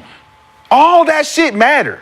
That's why Dalton Knecht can come in and hit 6 threes because he's been there before. It's called, that's the thing is, it's called an investment, right? I have $100 a day. Today, this is $25. If I put it in the bank, will it be more than, and I got 3 years to make more than $100, and this was a smarter move. I have 3 years before he averages whatever this 22-year-old is going to average this year. So if Zach Edey averages 10 and 8, Sasheer, he has 4 years to just beat that when he gets to it. So you don't care about winning right now? If you're in a lottery, obviously, no. So that's the point. That if you're a lottery pick, you're not. It's not about winning. It's about trying to grab a bunch of assets for 3-4 years so we can be good when all these. But every team in the lottery isn't necessarily trash right now. Some have a win now mindset approach. You take a team like the Grizzlies, who know they got Ja coming back, who know they've got. But that's a late. We're talking about the 1, 2, 3 pick where he would have been, right? It's a very different. There's no. If you're. Who was in there? We're not talking 1, 2, 3 pick. We're talking every GM that makes stupid decisions, like trying to draft young instead of draft for experience and college players who know how to play. If you're like the Wizards, like what are you going after Edey for? Your team is young. You're trying to build. By the time the rest of your team, think about 22. By the time the rest of your team matures, 23, 24, 25, that number 1 pick would be 28. And do you feel like teams GMs have that approach though? Like if you're a trash team right now, we're not even tripping for these next couple of years. We're looking the 3-4 years down the road. Exactly how Houston's been going since James Harden left. You're getting a whole bunch of assets, and you're trying to see which one is maturing faster than the other. You're pulling in, pulling out. Like right now, those 19-year-old kids that came in, the 19-year-olds, they're 22 now, right? Jalen Green is 22. Sengun is 22. Like, we found our young stars.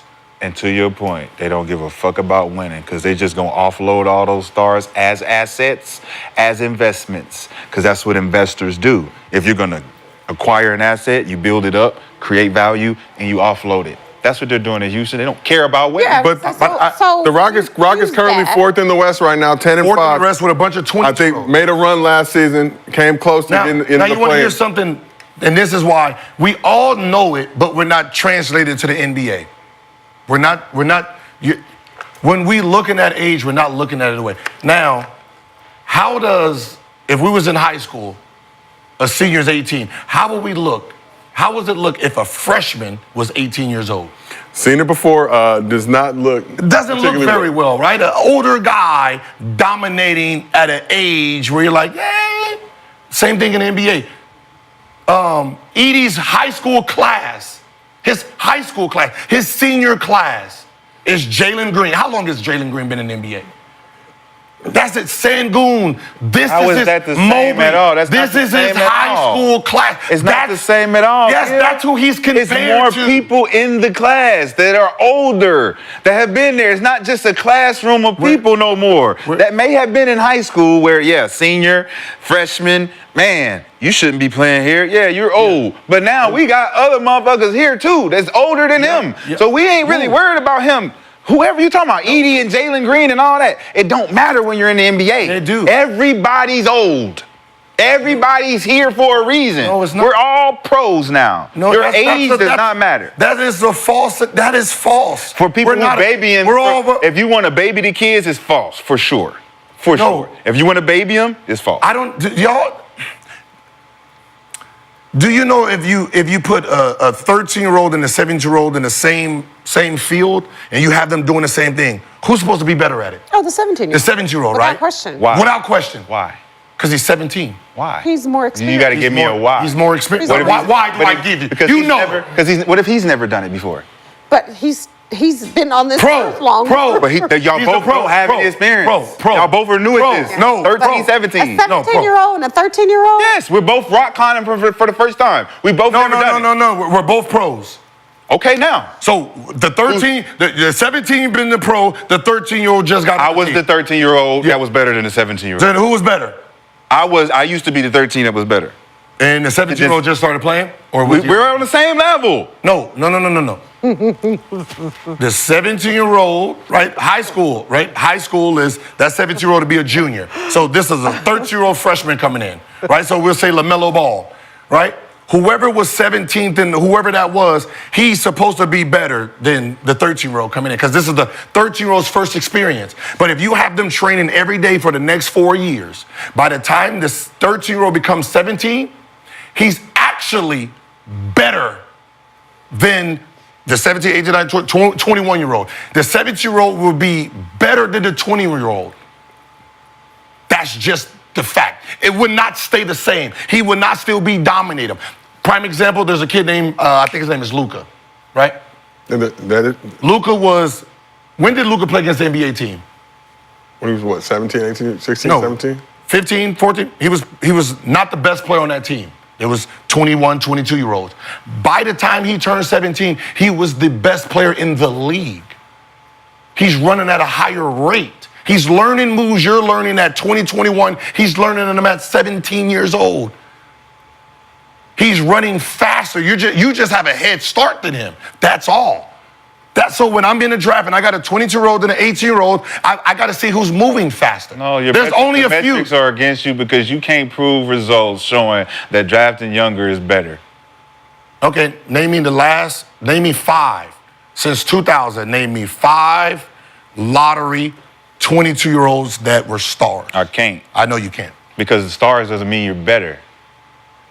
Doesn't mean just because you're drafting a star doesn't mean because you no, see all I said these star. No, that means the guy who got drafted, the end of their career, they was a star. They like a Tim Duncan, right? An Allen Iverson, like that. No, I'm speaking role players that come in and impact the game. I'm talking about stars. Role players? Why would I want a role player? Dalton Knecht is a college role player. Don't ask why you would want anything, because that's what we talk. You saying Knecht was a role player in college? No, I'm saying he's a role player on the team now. Okay. But why would I draft him number 1? You didn't draft him to be a star, did you? That's why I'm not drafting him number 1, 2, or 3. You didn't have 1, 2, or 3 pick. You had 17. So at 17, you're not picking Dalton Knecht to be a star. No, we're picking him to be a role player. Exactly. That's what college players are. That's why they should be available to be picked to be what he is. They are. That's where they get picked. What are you talking about? Are you missing the word? What did I say? The younger kids who got a future to be stars are drafted in the early age. So the older guys that are proven that can play right now are in the teens. That's where you send them. So all the players that can play right now are teens because the lottery is future. The lottery's not right now. It's stupid. It's because those kids but you just said it. Go to college. Right? Those kids should go to college. He just said it, though.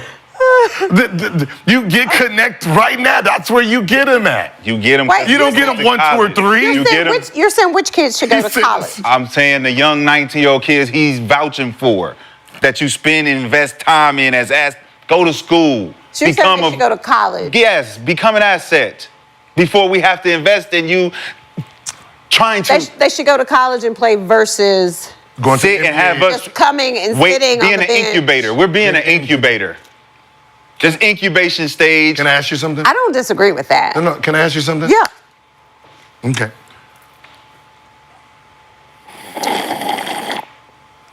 If we take, let's say, what age is WNBA? They come in 22?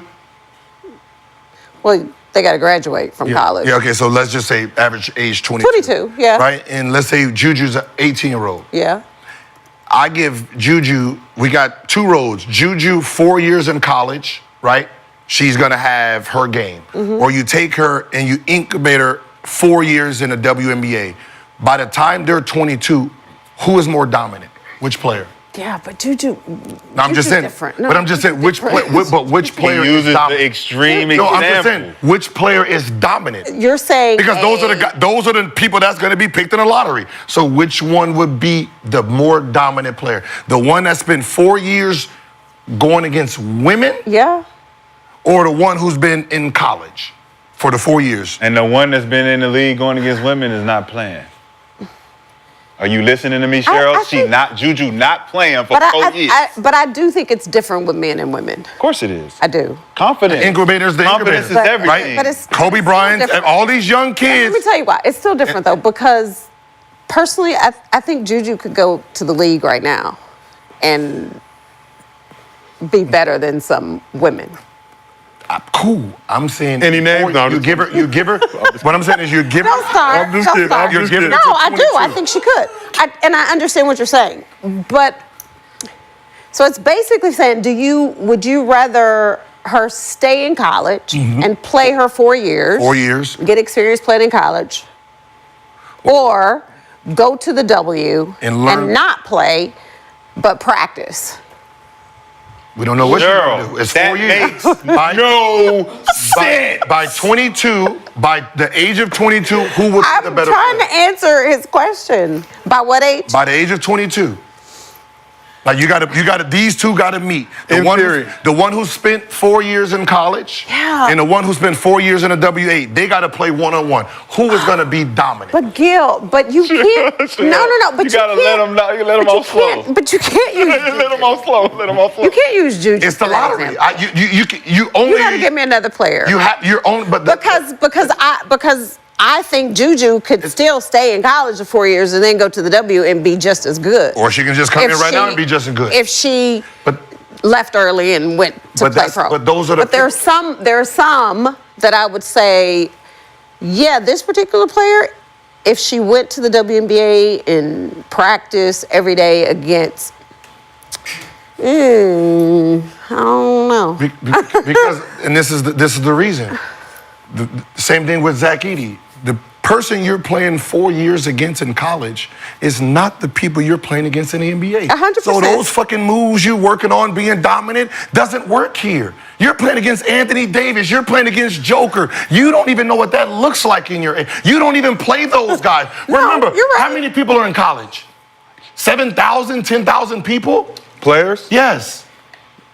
Probably like three to four. 3,000 people. Four to five. There's only 14 lottery picks. And then the people that was picked lottery, he didn't play against none of them. So the people that he's been playing against and dominating don't even make the NBA. So I don't care what you learn. If he goes in the next 40 years and say, name me every Hall of Fame superstar, there's gonna be a trend. And it's gonna be against his argument.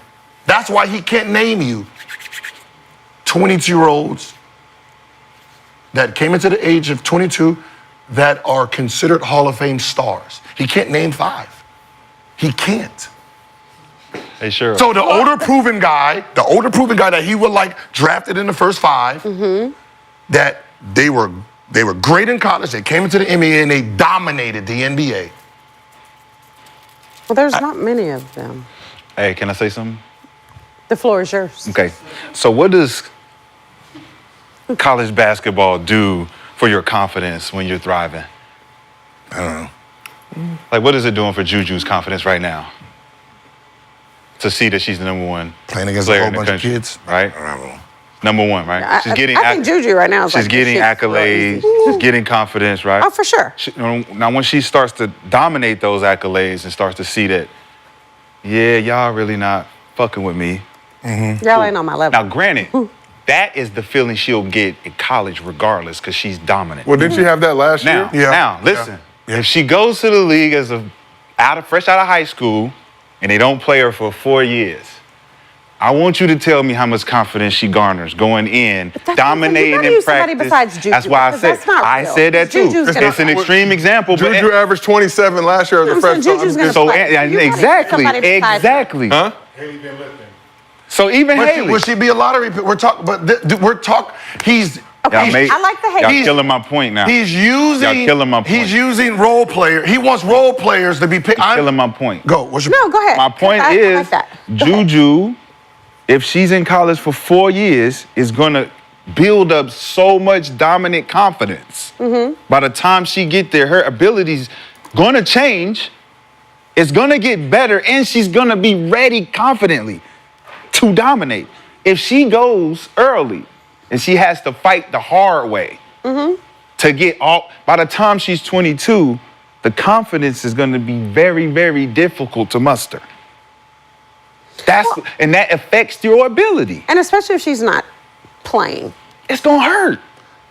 Then automatically in the 5th year I start playing automatically, I got to step up. It's pressure on me. I got to prove. And she will because she's good, right?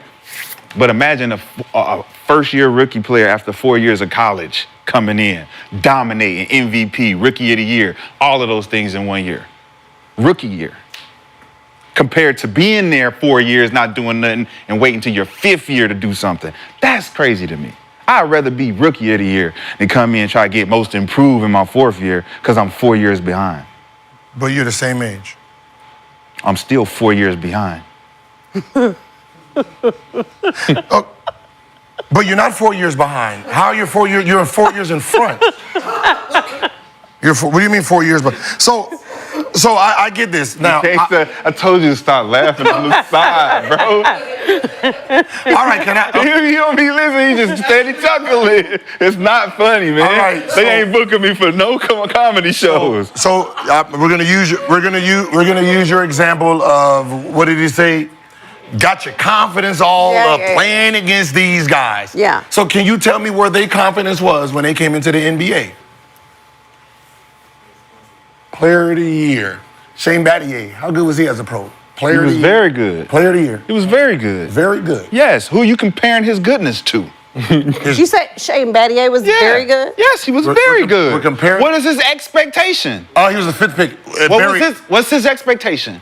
Where he got picked superstar. Yeah, why? Because that's the pick. That seems like your expectation for him. No, that's the superstar. I don't think anybody else was disappointed about Shane Battier's career. Is that crickets? Yeah.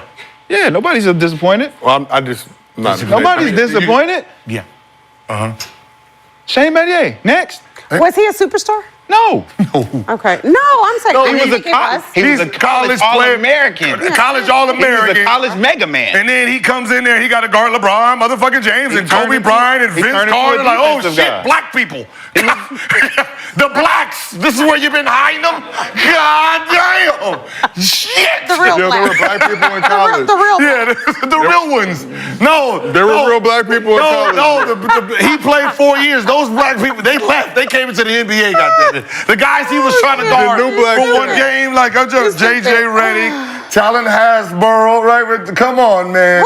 Jimmer Fredette. We're talking about the 22-year-old seniors who got all this confidence coming into look at these seniors. J.J. Redick. I'm pretty sure he had a lot of confidence, right?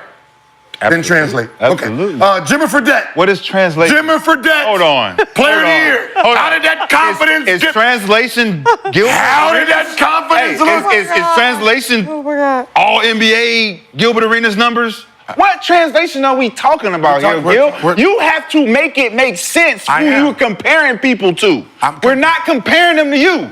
Don't compare them to you. He's the best player in the draft. So what? He's the best player in the draft. His numbers reflect his numbers. Okay, it doesn't reflect his ability, His bro. best player in the draft. You said best player in the draft. So tell me how it translated with all this fucking confidence. He was a role player. Like I said, they all were. Andre, so the best player in the draft, because he won, was it player of the year? He was a college player, and I said college developed and what? I said what? Role players. Role players. And why am I drafting a role player in the lottery? It's the same thing I said. Because you need players need players to play right away. That's why you're drafting college players in the early draft, because you want them to play. But question I don't for you. need, but that's what I said. Yeah, he was Jimmer Fredette, he went to college for 4 years? Yeah.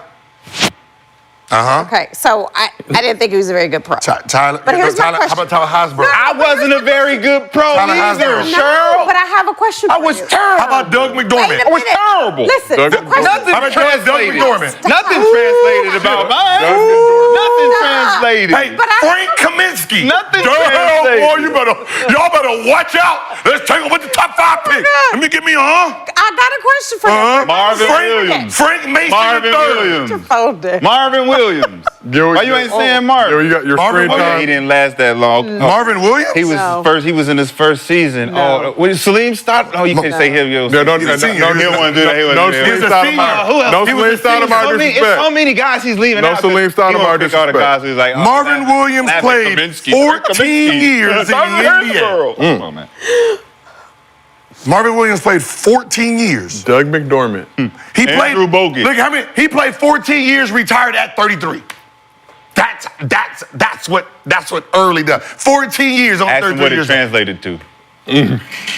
So, A fucking role player. so we asked the chat. Oh, God. We got to move on, Gil. We got other things to discuss. We asked the chat, is it obvious? 73% said yes. Is what obvious? Sure, What was we the don't have question? That was just Just a question. we just asked him, is it obvious? Is it obvious? Okay. 73% say yes. But let's keep this moving. Got to talk about another situation that went down last night. Oh, my God. This is Greatness.com. obvious, y'all. Get the shirts. I got one.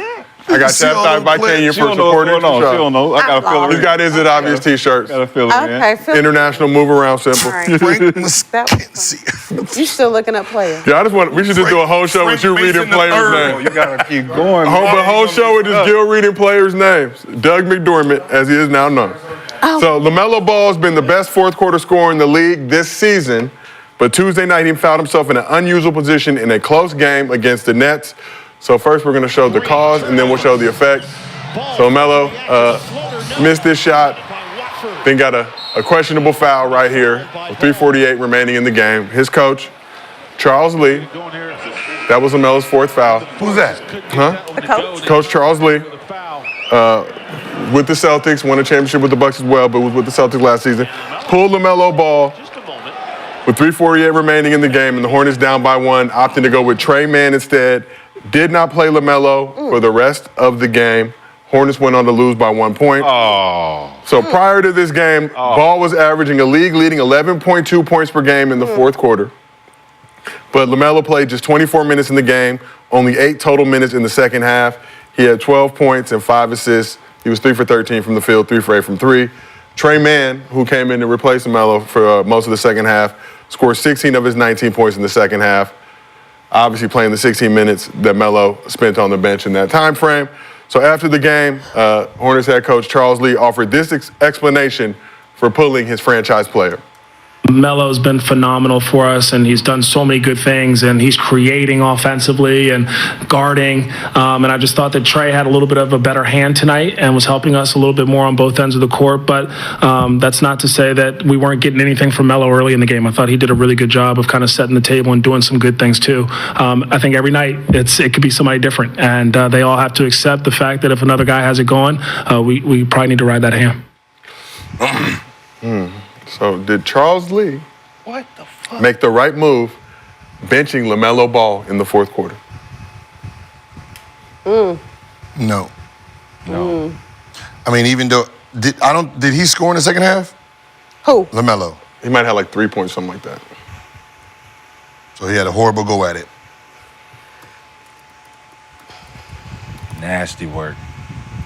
That's embarrassing. And It's embarrassing. and I just listened to the post-game press conference, but I'm still trying to understand. Oh, he did not Why score in the you- second half. Excuse me, Gil. And the kid that, The man. Trey Mann. excuse me, what did he do? He had 16 of his 19 points in the second half. So he played 16 minutes in the second half, had 16 He was points. the point guard. Trey Mann, yes. So I'm calling Baby AI. I mean, So, It's not gonna sit well with LaMelo. or LeVar, I believe. I mean, it's just Probably embarrassing. Jello Then either. The reason you gave was we had somebody else giving a better hand at it. Like, you just call timeout, pull your superstar to the side Have and a talk to him. conversation, yeah. You don't embarrass him publicly. so I would say if they would have won, I would say, yeah, great move. Great move. Great move. When I seen that they lost, I was like, oh, shit. Yeah, Oh, but you didn't win. So, not so great Not move. so good. Obviously, it's a tough Eastern Conference. Hornets are going to be likely vying for one of those playing spots. Every game matters. Yeah, but you gotta. What was Melo's numbers for that game? It was horrible. It was bad. It was Track horrible. was horrible. Single digits? Yeah, 12 what and was 5. horrible? 12 and 5? 13 shots, 3 for 13, didn't score. That's not bad. No, It's not- didn't score three the second min- half. 3 minutes left is we Did- down but one. he didn't score the- 3 he minutes. didn't score the whole second Hey, half. Gil, you know better than I do. 3 minutes left. I can get my mojo going and get us back in the game. And, 48. and that's how old is this coach? Yeah. Charles Lee. Yeah. I believe this is his rookie. Yeah, I can rookie get my season shit. coaching. I'm me. I can make some mistakes early, but I Coming know from we need to get this win in the The game. Joe Mazzulla school of. He from Joe? He's with the Celtics last. If he with Joe, it makes He's 40 years old. Yeah, it makes sense. He looked like one of the militant. What'd he I make do? my bed Assists? up in the morning. At So he was with 5 the a.m. he was with the Celtics last season. He was with the Bucks for 5 years as well. Won a chip with the Bucks and won a chip with the Celtics as an assistant coach. Budenholzer, Mazzulla, Now, the problem here, this is the problem. Mazzulla as it's now. The problem is this: he's a superstar for a reason.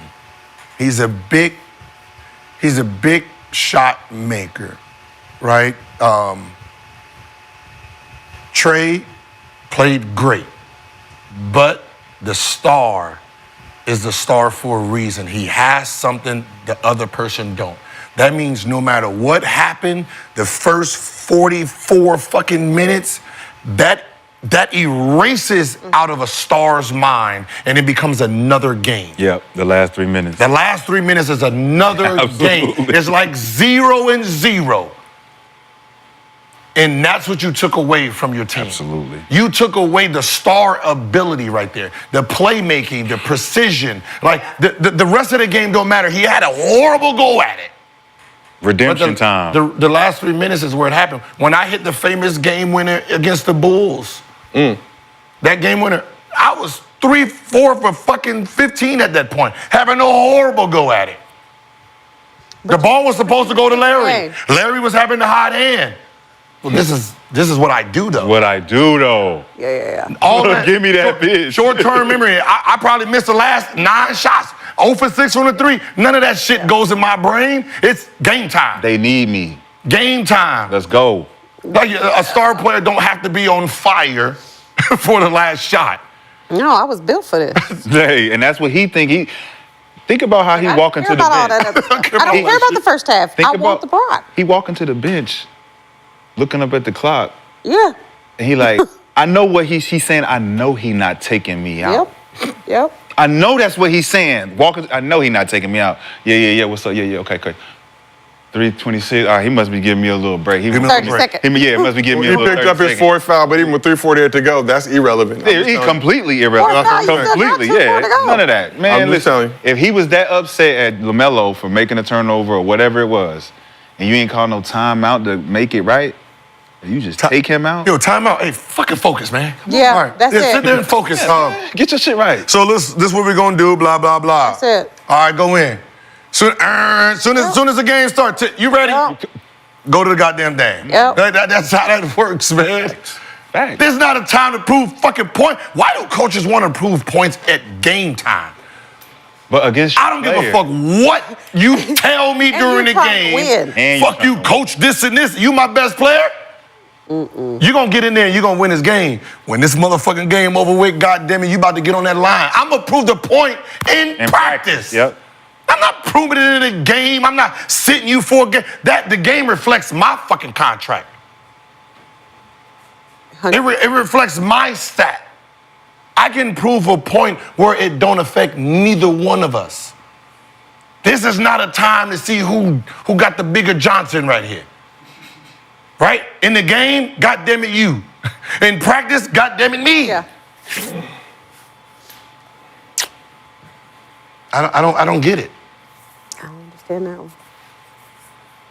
God, it was a bad move. Hopefully he I mean, you know, And rookie he still coaches, lost they the try. game. And he still lost the game.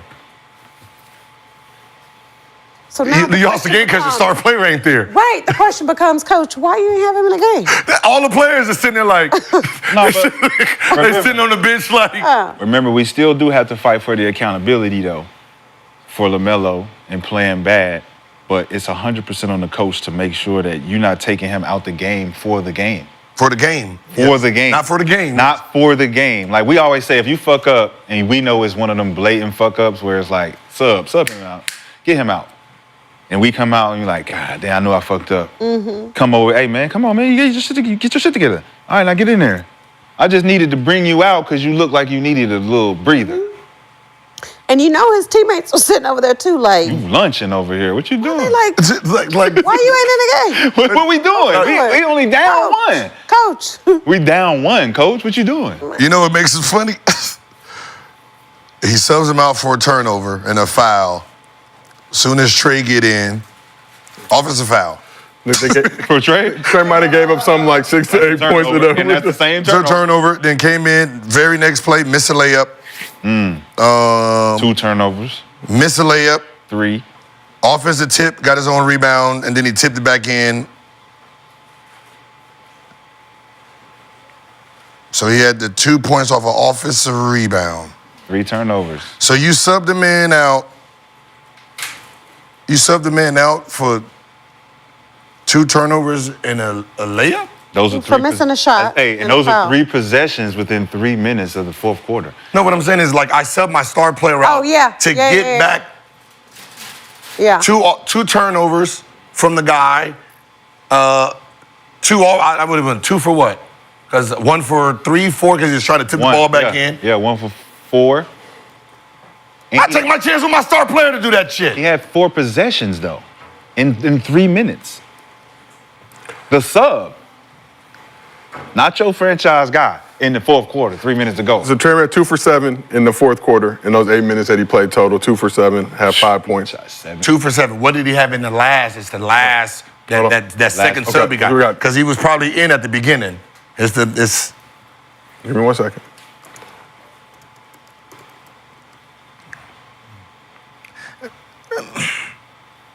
Coaches make mistakes, man, but you know it's one of those you just got to We learn all from. do, but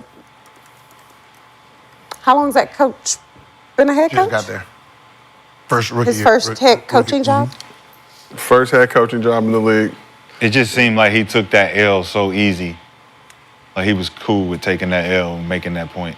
That's what I like about it. I don't like coaches that are snark and arrogant about trying to prove a point about showing up your best player. There's ways to do it where LaMelo now, like he could, if he was this type of player, be on some fuck coach, man.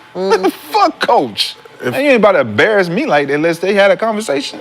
Fuck coach, man. He could be like, you know what? Got to come in there and be like, I want to move back to LA. No, that's what as a rookie coach, you got to go in there and say, hey, y'all, I fucked up. My bad. That's for sure. That's all it takes. And for some reason, they did pride. Motherfuckers can't do that. All it takes is to walk in there and say, I fucked up. I fucked up. Accountability. My bad, Melo. My bad, Melo. Melo, please. My fault. For real, it never happened again. It never happened again. Never happened That's again. it.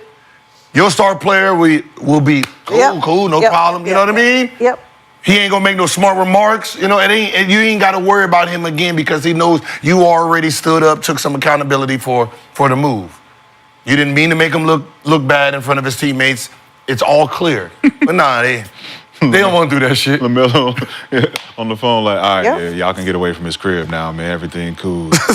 Y'all can get away from his crib? He apologized, man. We Jello waiting for him. What's up, Jerry? No. What's up, Jerry? Don't piss off LeVar Jello, but I wanted to ask you guys, have you ever been in a situation like this when you were in the league or in college, and how did you handle it? Situation that Because it feels like mind games. I don't know. Again, LaMelo averaging 11 points in the fourth quarter. Definitely dealt with it. I'm gonna be honest, I was blessed with coaches that did not try to prove points, right? I had my high school coach obviously didn't try to prove no points. Luke, now my behavior off the court did not stop him from putting me in the game. Didn't even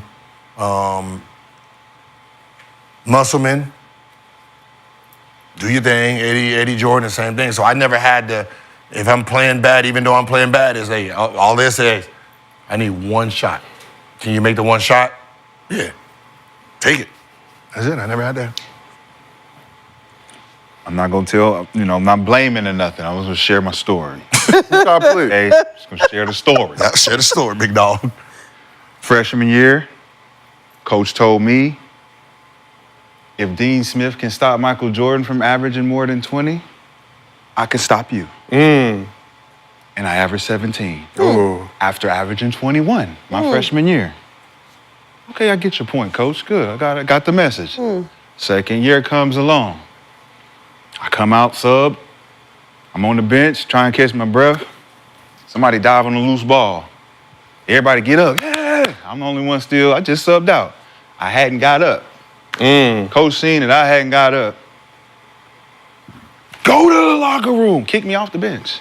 Because you were tired. First half. Tired, boss. Wow. I'm just, you gonna cheer for your teammates. And we're playing against UNC Wilmington. Fast forward to the NBA. Went to Vegas. Dayton Chloe. Dinner with her family. Flew back. Have a talk with Kevin McHale. Day before practice. Hey, man. He's calling me, da-da-da-da-da. Maybe you should get some rest. I guess that's why I only played 8 minutes last night. Okay, whatever, brother. 14 games, DMPs. I did not play for 14 straight games. Because of a dinner. Because of a white girl. So, when you talk about coaches fucking with you, Well, and you ain't got no answers, well. you can't talk to nobody because there ain't no union. Yeah, I've been there before. I know what Melo feel like. Maybe if it was a sister, it wouldn't have happened. Can I ask you a question? I ain't say that. After your freshman year, why didn't you enter the draft? Because I was being fucked with by the coach, and I knew he was going to try to sabotage if I came out. I was averaging 21 a game as a freshman. I was supposed to be ACC Player of the Year, Freshman of the Year. He benched me for 3 straight games. He found a way to bench me to decrease my scoring average. I know, but You still could have entered the draft. Nah, because 17, at that time, it was Josh Howard. It was a bunch of, that was Jason Williams and all of them. Melo, that was my freshman year. That was Melo, D-Wade, yeah, that's Ron. I had the pedigree for it, but it was the coach. It was the coach. All the shit with the coaching dynamic. He got fired before the summer even involved. So I had a bad stigma on my name at that point.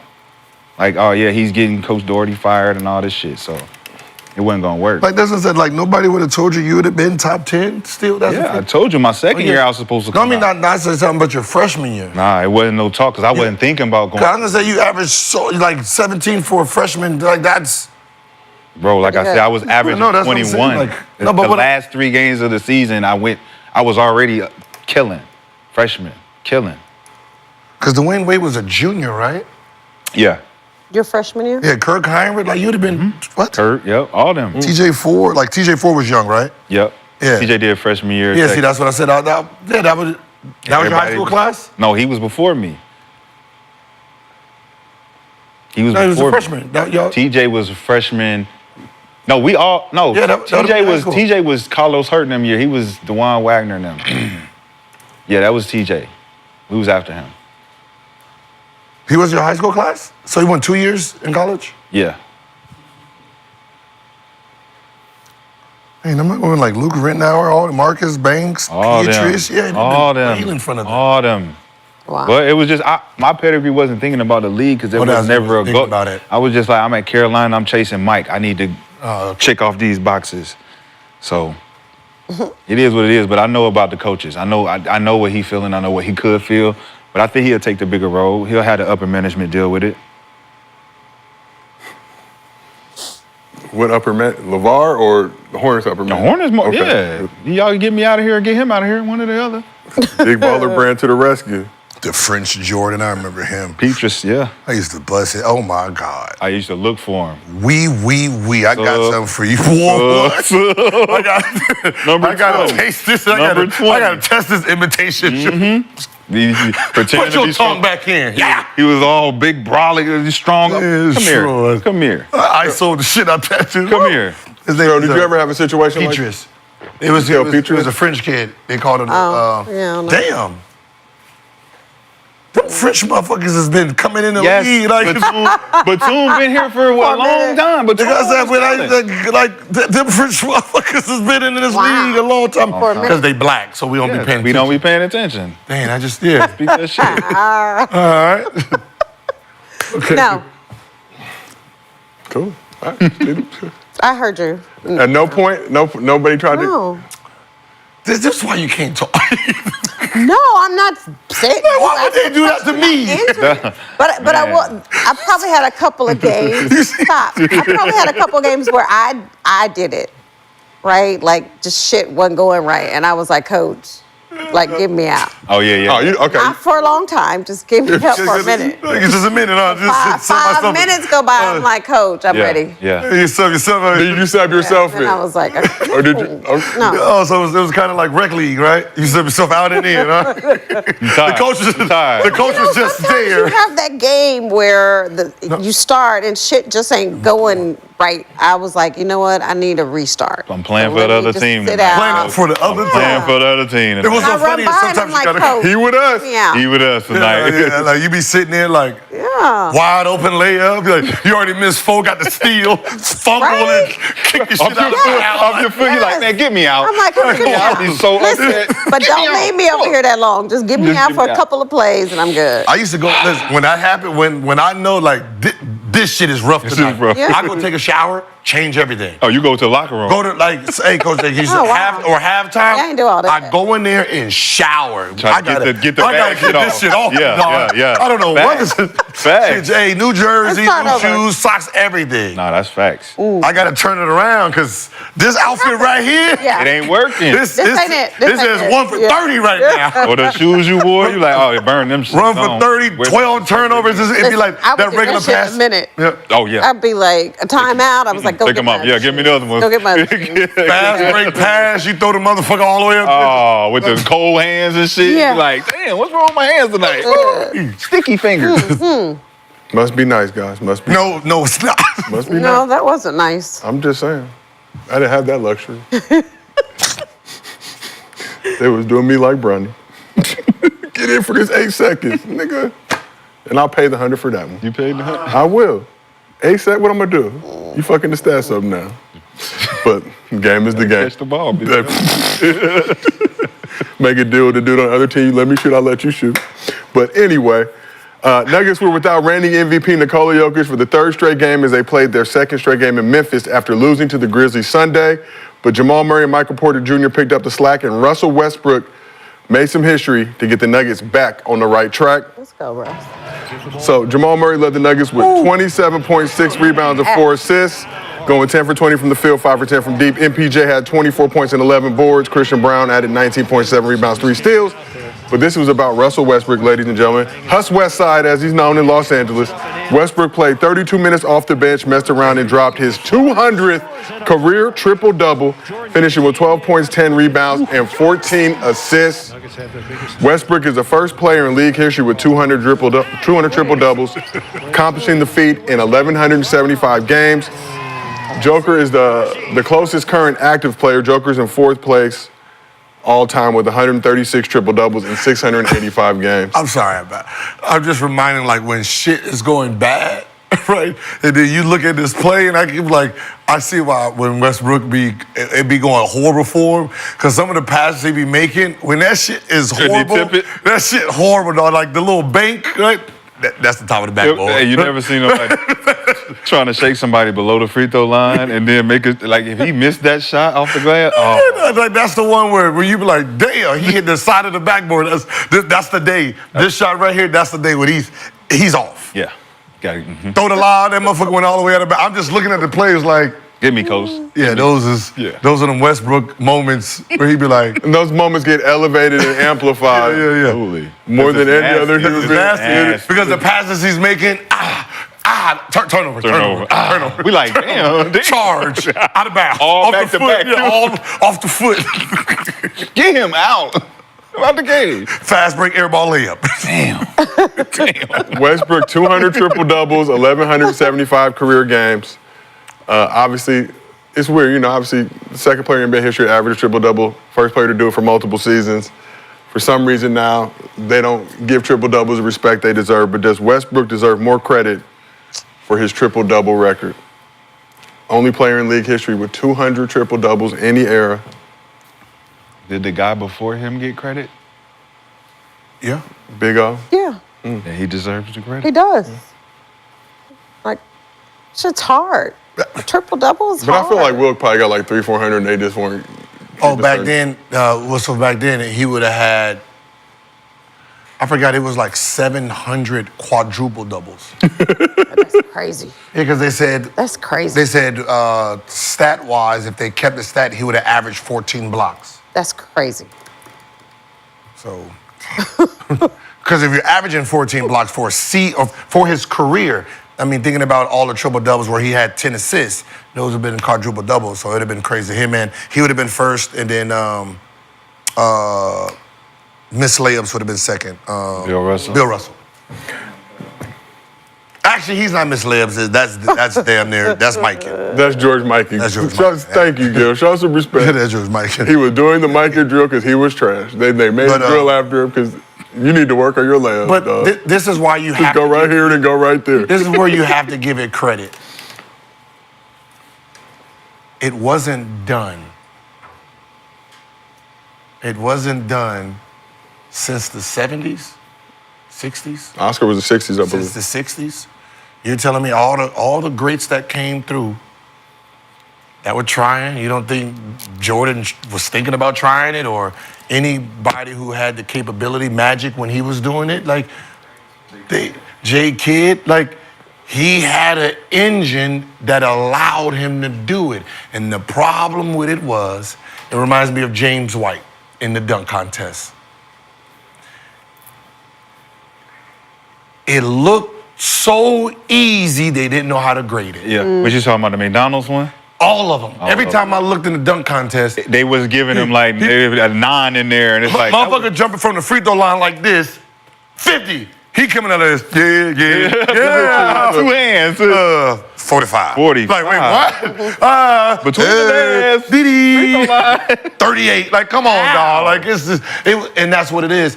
He made the triple-double look so easy that they said, anybody can just do it. All you got to do is just patch your stats. You just got to go in there and just rebound. And just go rebound and pass the ball. Like, if it was that fucking easy, why everybody didn't? Exactly. You remember when LeBron was tapping into it? They was making the point that, 28, 7 and 7, 28, 8 and 7. And the idea of LeBron can be the first one to do it became a thing. And then when a guy who you guys don't look at as a natural scorer did it, he's padding stats. He's stat pad. By metric, it would make Westbrook the best or the greatest point guard of all time. Seeing that the double-double, points and assists, Chris Paul, John Stockton, right, is the one thing that was pretty much valued as much as anything from the point guard position. How many double-doubles can you get? Can you average a double-double? Yeah. Right? But Westbrook averaged a triple-double at the point guard position. Yeah. So he did that how many times? 3? What? 4. He averaged triple-double? 4. 4 times he averaged a triple-double. 4 times. At the point guard Average. position. Average. Now we talking about the double-double being the metric Yeah. of highest from a point Great guard. point. So how can Westbrook not be all the way up here at 200 Average triple-double? With a 30-point triple-double. None of y'all can reach him. None of y'all. Magic, all y'all, you can't come back to get more triple-doubles than him. You can't come back and make it look better than him. He made it look so easy that we just stopped looking at it. Yeah. You know what it is, man? When you talk about the point guard position, it's very different than what it was before. And people don't realize Magic is the one who ruined the image of a point guard. That's where the image of a point guard was ruined forever. Back before, it was just a guy who didn't really Control it, move He it. controlled it. And then you got a 6'9" dude that was a small forward that had the vision better than the point, right? that can do all of it. And because he was so unselfish, everybody wanted that. That is a unicorn. You can't get that.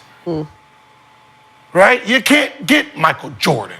You can't get Shaquille O'Neal. You can't get LeBron. You can't get Kobe. You can't get Wemby. There's just fucking people you just can't recreate. But that was the problem. They wanted this purity of a point guard who passed the ball, but they didn't realize it was a small forward who just had fucking vision. Just like Jokic. You can't find another center that's going to be able to do what he do. So don't go there looking for it because you wasn't looking for it when it came. Right. That was his ability. So then when you talk about the original point guard assessment, you're looking at John Stockton. So John Stockton, Isaiah Magic. Thomas. It was the smaller ones. Like, if you're saying he a unicorn, let's take him out. You take him out. Now look at all the point guards other than Magic Johnson. They all have something in common. Say to be the Jason Kidds, the Chris Pauls, the Steve Nash, Mark Jacksons, right? Even like somebody like Oscar Robertson and Westbrook, they don't belong in this category. Or they belong at the top of it, and we try to save everybody else. No, but what I'm saying is these are the two guys, like this new guard, my era guard that was coming in. It's unfair for us, right? But it's unfair for the pure point, right? You can't compare the two because what Westbrook is going to have over the Magic Johnsons is he's going to have more rebounds and more assists because how he plays the game. I mean, more rebounds and more points because how he plays the game. They're going to have more assists because how they play the game. Because the structure of the game. Because the structure of the game. So it's kind of, it's hard to say who's the best point guard ever. It should just be a whole nother category. Because what you just said is the system that allows Westbrook to create, well, not Westbrook, but who'd you say before that? Oscar. So when you're looking at how Westbrook creates, not with his structure, but with his athleticism and his speed, and he gets down court, he can get the easy man open. That attributes to his IQ level. He doesn't need the structure to get the assists. He can still get 10 assists a game. He can still get 10 rebounds a game. So my thing, knock was on Westbrook, wasn't on him, it was on Steven Adams. Because if you got a rebounding big and you're still getting 10 boards, that says something different than your big averaging 6 or 7 or 8 and you're averaging 11 or 12. That means that he's doing what Jason Kidd was telling people to do. Box out, go, I got the rebound, we'll push ahead. The Brook Lopez. I'll box my guy out, you get the rebound. Right? It's I got a new outlook on the point guard position now that it's just a weird, like I like if somebody asks me and they think it's weird, but it's the only way I can make it make sense. The best point guard is Magic, right? Now, if you say the best guards, that means now my combo type of guards can go into the category. I will have Steph in front of Magic, right? So I would say, Steph is part of my top 5, but Magic is my number 1 point guard. I'm like, how's that? Because the purity of the point guard position is this, right? He added something that this guy didn't have. This guy has something he don't. So they can't compare to each other, right? I can't compare Shaq to Jokic. 2 different skill sets. Yeah. You know what I mean? Like, so there's things you're gonna be. Jokic is gonna have more assists than Shaq. You can't do that because that's what he's adding to a game that wasn't here before. Statistically, stat man. That is me. Russell Westbrook is the greatest point guard of all time. Statistically. There's no debate. Statistically. Yeah, if he's averaged a triple-double. Statistically, there's no debate about it, right? You're right. So let's say if you're talking about, the ability shit that we do have an argue about, where Steph's in there and all the other ones, and we got to actually have a conversation about Magic really being in there as a point. I'm like, okay, now we have a conversation. But statistically, if we go like LeBron being the greatest from a statistical, we can't debate it. Like, Steph, he's number 1. 22, 8, and 7 in his career. Westbrook, 22, 8, and 7 in his career. That's 1,175 games. Obviously, those numbers. Whoa. Then he wouldn't be statistical. Okay, so I guess we have to do it just how like Underdog does it, right? That is where you do it by totals, right? What is the totals you bring into the game? Meaning anybody like like let's say Steve Nash averages 17 and 12, right? So you're sitting around about 29, 30-something points plus a little rebound. So his totals would be like, what, 41 maybe? Yeah, like 36, 37. Yeah, so but with a little bit of rebound, so and then add some threes. Oh, you're saying points, rebounds, assists. Okay, points, assists, and rebounds. Okay. Now they have to do it like that to see who generated the most production. Now you're talking about, you're sitting here with the Luka.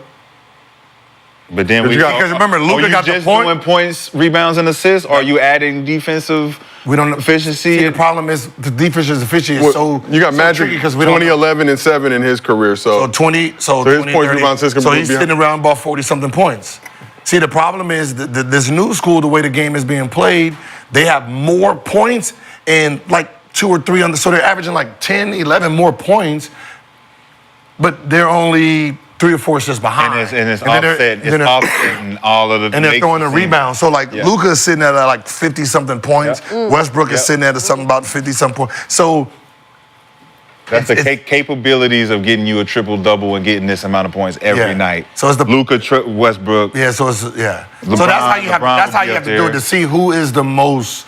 And that's why the who put the most production. Huh? That's why the comparisons are difficult. Or when people say, "Well, who's the best point guard of all time?" Yeah, just. I think it's unfair. It really is. It's because it really has nothing to do with championships. It just should be production. What is the production? What are you getting out of the individual itself? But it also should have a framework of what that player's style is, because player style matters. Darren Williams in comparison to Chris Paul, similar styles. But then you got Dame Lillard compared to Russell Westbrook. Or Dame Lillard, like actually Dame. Different styles. Yeah, different styles. Different styles. So it's like Westbrook's style is one of a kind. Yep. So when you put his style up against CP, Jose Calderon, John Stockton. You don't know how to judge it. So, but you have to judge it with style, because now you're like, well, they both give you production the same, but look how he does it comparison to he does it. He does it with structure and system. He does it with athleticism, brute strength, and intimidation. Which one would you prefer? Yeah. Most definitely. Always love having these great conversations with y'all. Hey, I got y'all want to hear something? So, this is a great. Now, right, we're talking about top tier, like 1 or 2, like, in the world of their sport. Guess what? Their kid want to ask me about the sport that their parent is a great in over their parent. That's crazy, right? Like imagine like Bronny James wanna ask me about basketball, but his father's Bronny James, right? It's LeBron James. That's crazy, right? Where are you going with this? Little truth. You talking about? No, I'm just saying, you know what I mean? You know what I mean? Somebody want to talk to me after, man, talk about some basketball, you know? Come on. What's happening? I wonder why your back is turned to the. My fault. It's you, Sheryl? Cheryl's son want to talk to me about basketball. That's all I said, you know. My son was like, "Mom, you're doing Gills today?" I was like, "Yeah." He was like, "Oh, I need to talk to him." First, I was like, "You don't even know him." Yes, I do. You No, know him. but he I was know like, because you know So him. listen, I got in my feelings. I was like, hold on a minute. And I was like, what do you need to talk to Gil about? He was like, Mom, some basketball stuff. For real, I was like, son, what do you need? Right? I got you. I was like, talk to me. I got you. And then he was like, me. Mom. So I was like, what do you need? What is your question? I'll ask him. So he's like, Mom, no. Can you just ask him if I can talk to him? And if he says yeah, then call me and I'll ask him. Like, I was really in my feelings. Shout out to Jordan Jackson, G League Dunk Contest winner 2024. Still doing his thing. There's just shit you just He did. He was like, Ask your mama. I can't, no, not that. It's just, but he was like, I just got a couple questions. So the first question, he was like, I just need to talk to him. Okay, so he now is with the Windy City Bulls G League team. Mm-hmm. So he was like, I just need to talk to him, and find out, what his mentality was with certain things. was like, well, ask me. He's like, Mom, can you just ask him if I can talk to him? Mom. So I said, Gil, can you talk to my son, please? I don't want to know nothing else. Mom, he can't ask you. Yeah, so, going in the G League and coming off the bench, she was like, well, I never did none of that, so I don't know. I don't know nothing about how to deal with I don't know what the bench looked like. What is that? That's like the little cheering section where they do when I score buckets. They got the pom-poms out, yeah. I was like, I call him before we start, and then he don't answer the phone. So I was like, well, it can't be that important. But he texted me. He was like, Mom, call me back. Just So certain I'm like, roles you know you what? just didn't go through. I'm done. I'm going to do my part, and I'm going to But you know what? You ain't have to bring it up. You ain't have to bring it up like that. It was just I should have known when he did the back turn. You saw the back. I got all of this. No, because I'm like, it's about to end. I got an important call. I got an important call. I got to help out the youth. For a minute, I was like, where is he going with this? This is interesting. So we asked I thought you was talking about Brandon, though. Because Brandon was I was thinking Nick. I was thinking Nick. Was it Nick? I thought it was Brandon. I thought Brandon was Okay, getting done. truth against I can't help Nick's son. It's trash. We asked the chat, does Westbrook belong in the PG GOAT conversation? 65% say yes. Good job, Chad. Yeah, he Cat's been very good today. Now let's move on to MostlyFans. Question? Almost had it. Okay, now here's another guy who's sitting there in different land. Where do you put Harden? 1 or 2? Shooting guards? Or point guard. Or point? Or do you put him? Do you? Ooh. See, Can it be combo? We need a combo guard. We need a combo guard lane. Yeah. A strictly combo guard number lane. one on either one of those lists, though. No, well, they got him. What's so funny? They got him 3rd as shooting guards. Which is yeah. Which is right. It's right. You wait in front of him or no? Oh, they still got shooting guard. Yeah, you're right. You got to have a combo guard. Like, where do you put him If in? it was combo, he'd be number 1 because of numbers.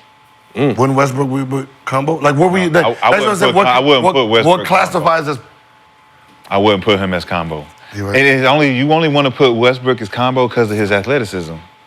He's still a traditional point guard. He's just stronger and faster than all the rest of them. I agree with that. He makes all traditional plays. Yeah. He don't do anything outside. I think because his engine is so powerful that he's going and he's already there, even though he wants to pass. He's there. Like, I gotta score. Yes, man. That's what the brilliance about him is. He knows the difference, but I think he gets caught up in all the bullshit around it and sometimes takes his eye off of the ball. But yeah, statistically, Westbrook is definitely up there. Well, now let's move on to MostlyFans. We're presented by Underdog. Download the app, use promo code GIL, get up to $1,000 in bonus cash plus a special pick 'em. So our question today is from Underdog user Pablo Juan 96. Pablo Juan. Pablo Juan 96. I hear you guys often refer to guys as just working out to work out, or simply saying they haven't gotten any better in the off season. What did your off season training consist of? Love this question. I love this question. For me personally, I looked at what my weaknesses were. Like what was my actual weaknesses that I need to improve on. And then at the beginning of the summer, I attacked that. Like I really was aggressive with, working on my left hand, working on like middies, like going left, moving left, stepping left. Like, just for me personally, like trying to add, like when they say add something every year, that is the concept. Something you don't have in your bag, right? If this is what I look like, I have the right side, I can move right, and then I start opening up the left, think about my game itself, right? It becomes a full circle thing where I'm a complete player. So should be the idea. So that's how I trained. I trained in trying to be a complete player offensively. A complete offensive player. It's right? important. Like, if I be like, okay, man, I wasn't moving without the ball, then going into that summer, I'm gonna play off the ball the whole summer. Just working on back cutting, back dooring, moving, conditioning is gonna be part of my regimen. So let's move over to this side.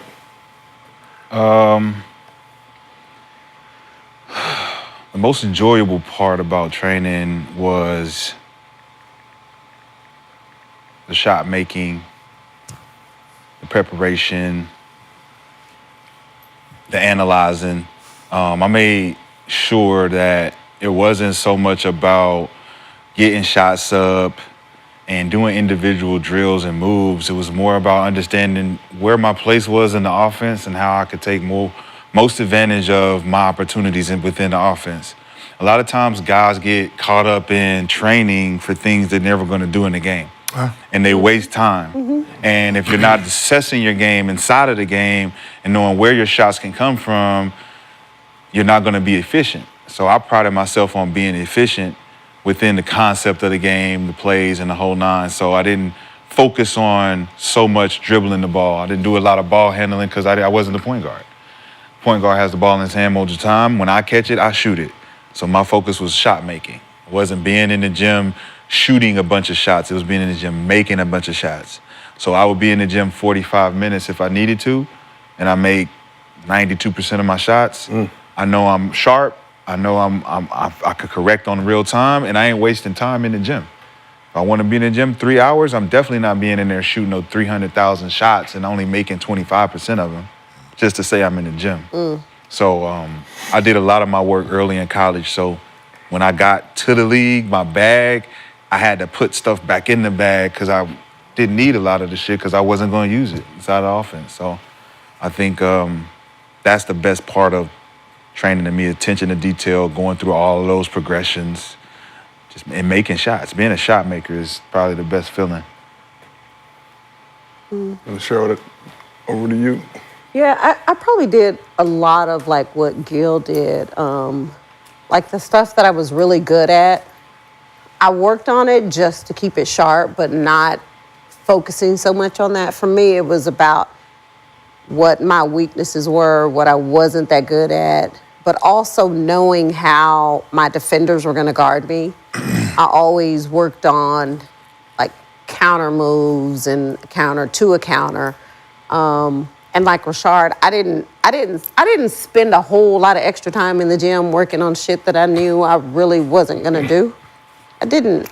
But I know a lot of people now, they'll go to the gym and they're in there for 5 hours. You come out and you haven't gotten any better. Any better at all. Yeah. Wasted time. Playing against cones. Unbelievable. Yeah. That's what I said, 3, 4 They don't even use chairs anymore. doubt. Cones. They use like these. But that's what I'm saying. Fake defenders. Like, and there's I call it, you're just working out. You got to work out.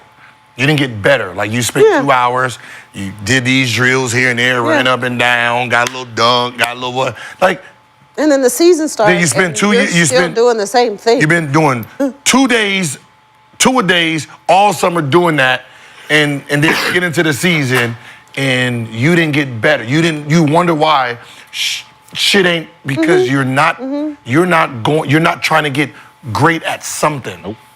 And that was what I loved about my third year. My third year was a reflection of me focusing on where I was going to get my shots. I felt so comfortable that third year because I knew if I mastered these positions and these possessions, I was going to get 15, 20 a game. And it was like I'm coming off the bench with no pressure. But it also goes to what type of training partners you choose. And I want to give a shout out to Jamal Lovell, which is AKA Dashletics. He was one of the guys who understood how to be a sponge and learn what players want from training, right? When we want to be sharp, you don't come in with a plan for us. You come in to listen to our plan, what we want to do. He was perfect for that. And right now, he's the biggest trainer in the world. He's working with all the top guys. So I want to give a shout out for him for being a sponge and learning what the players need. We want to train a certain way to be sharp. And if you got a trainer that can do that, that's what's gonna happen. You see results. Dash? Yeah. Oh yeah. Dash was the guy. Yeah, I remember when I first when I retired, and we was in the gym, and I remember he was doing something, working out with someone, and I got up, and I said, "Hey, well, can I chime in?" And I said, "No offense, but when you're coming off, you can shoot the ball. So what he's kind of teaching you is kind of opposite of you." Yeah. Right? I'm pretty sure you was a guard that didn't really shoot the ball, so that's how they're going to play. He was. A player like this, they're going to hard show, they're going to do this, so you have to pull and then go like that. And then Dash at the end, he was like, man, I appreciate that, man. Yeah, And what else did you see? Like, and that's crazy because I really interrupt. I could have, he could have really been offended. Like, yo, don't be coming in here teaching my shit. Yeah. Now Dash is like, hey man, Tell me what else? more. What else? Tell me more. I'm training against this, and then I'll come there every day, and I'm working with him. We'll sit down for an hour after. Real fun. Yeah, and then he was like, okay, what drills do you have to work on that? So I'm giving him my drills and all that stuff, and look at him now, and I'm like, progression. Bro, I was there since he got here. Okay. So I seen him when he got off the boat. He was he was trying to get in. Yep. And all it took was somebody to just pull him to the side, be like, bro, nah, man, I got you. I'm gonna show you this shit. And then he started learning from you. He started learning from Coutinho. He started learning to trickle down, and now he was coaching assistant coaches for the Sparks. With Derek Fisher. So he worked with Lexi. He worked with a lot of people. But at this point, I want to just give him the shout out because I understand the basis of what we're talking about. He works with Jalen. He works with Jalen. Oh, Brown. Yeah. He works with KD too. Yeah. So I mean, he get it done, but the training is essential, man. It's essential to what you do in the off season. Can't cheat the game, can't cheat the grind. That's a good place for us to stop today, Shad. Appreciate you being here. Cemetery Larry, Dream Killer, Championship Charles. I appreciate you paying me. Coors Light. This man does it. Coors Light. Yeah, I seen you on that Coors Light. A delicious beverage if you're 21 and over. Yeah, what do you think? I'm playing around here? Oh, you be drinking beer? Drinking beer now? Let me pop one then. Okay, shout out Coors Light. Sending over some delicious beverage. If you're going to sip at home, make sure you are 21 or over. I'm not open to beer. Make sure you are 21 or over. We will not be held responsible. Thought you when you popped this white girl supposed to pop out. Like a genie? A genie in the Coors Light? The white foam popped out. The white foam popped out. Cheryl, we appreciate you being back on the couch. We will see you again tomorrow. Everybody in the chat, we appreciate you pulling up. This has been another episode of Gil's Arena presented by Underdog. Whoa, whoa! We will see y'all tomorrow.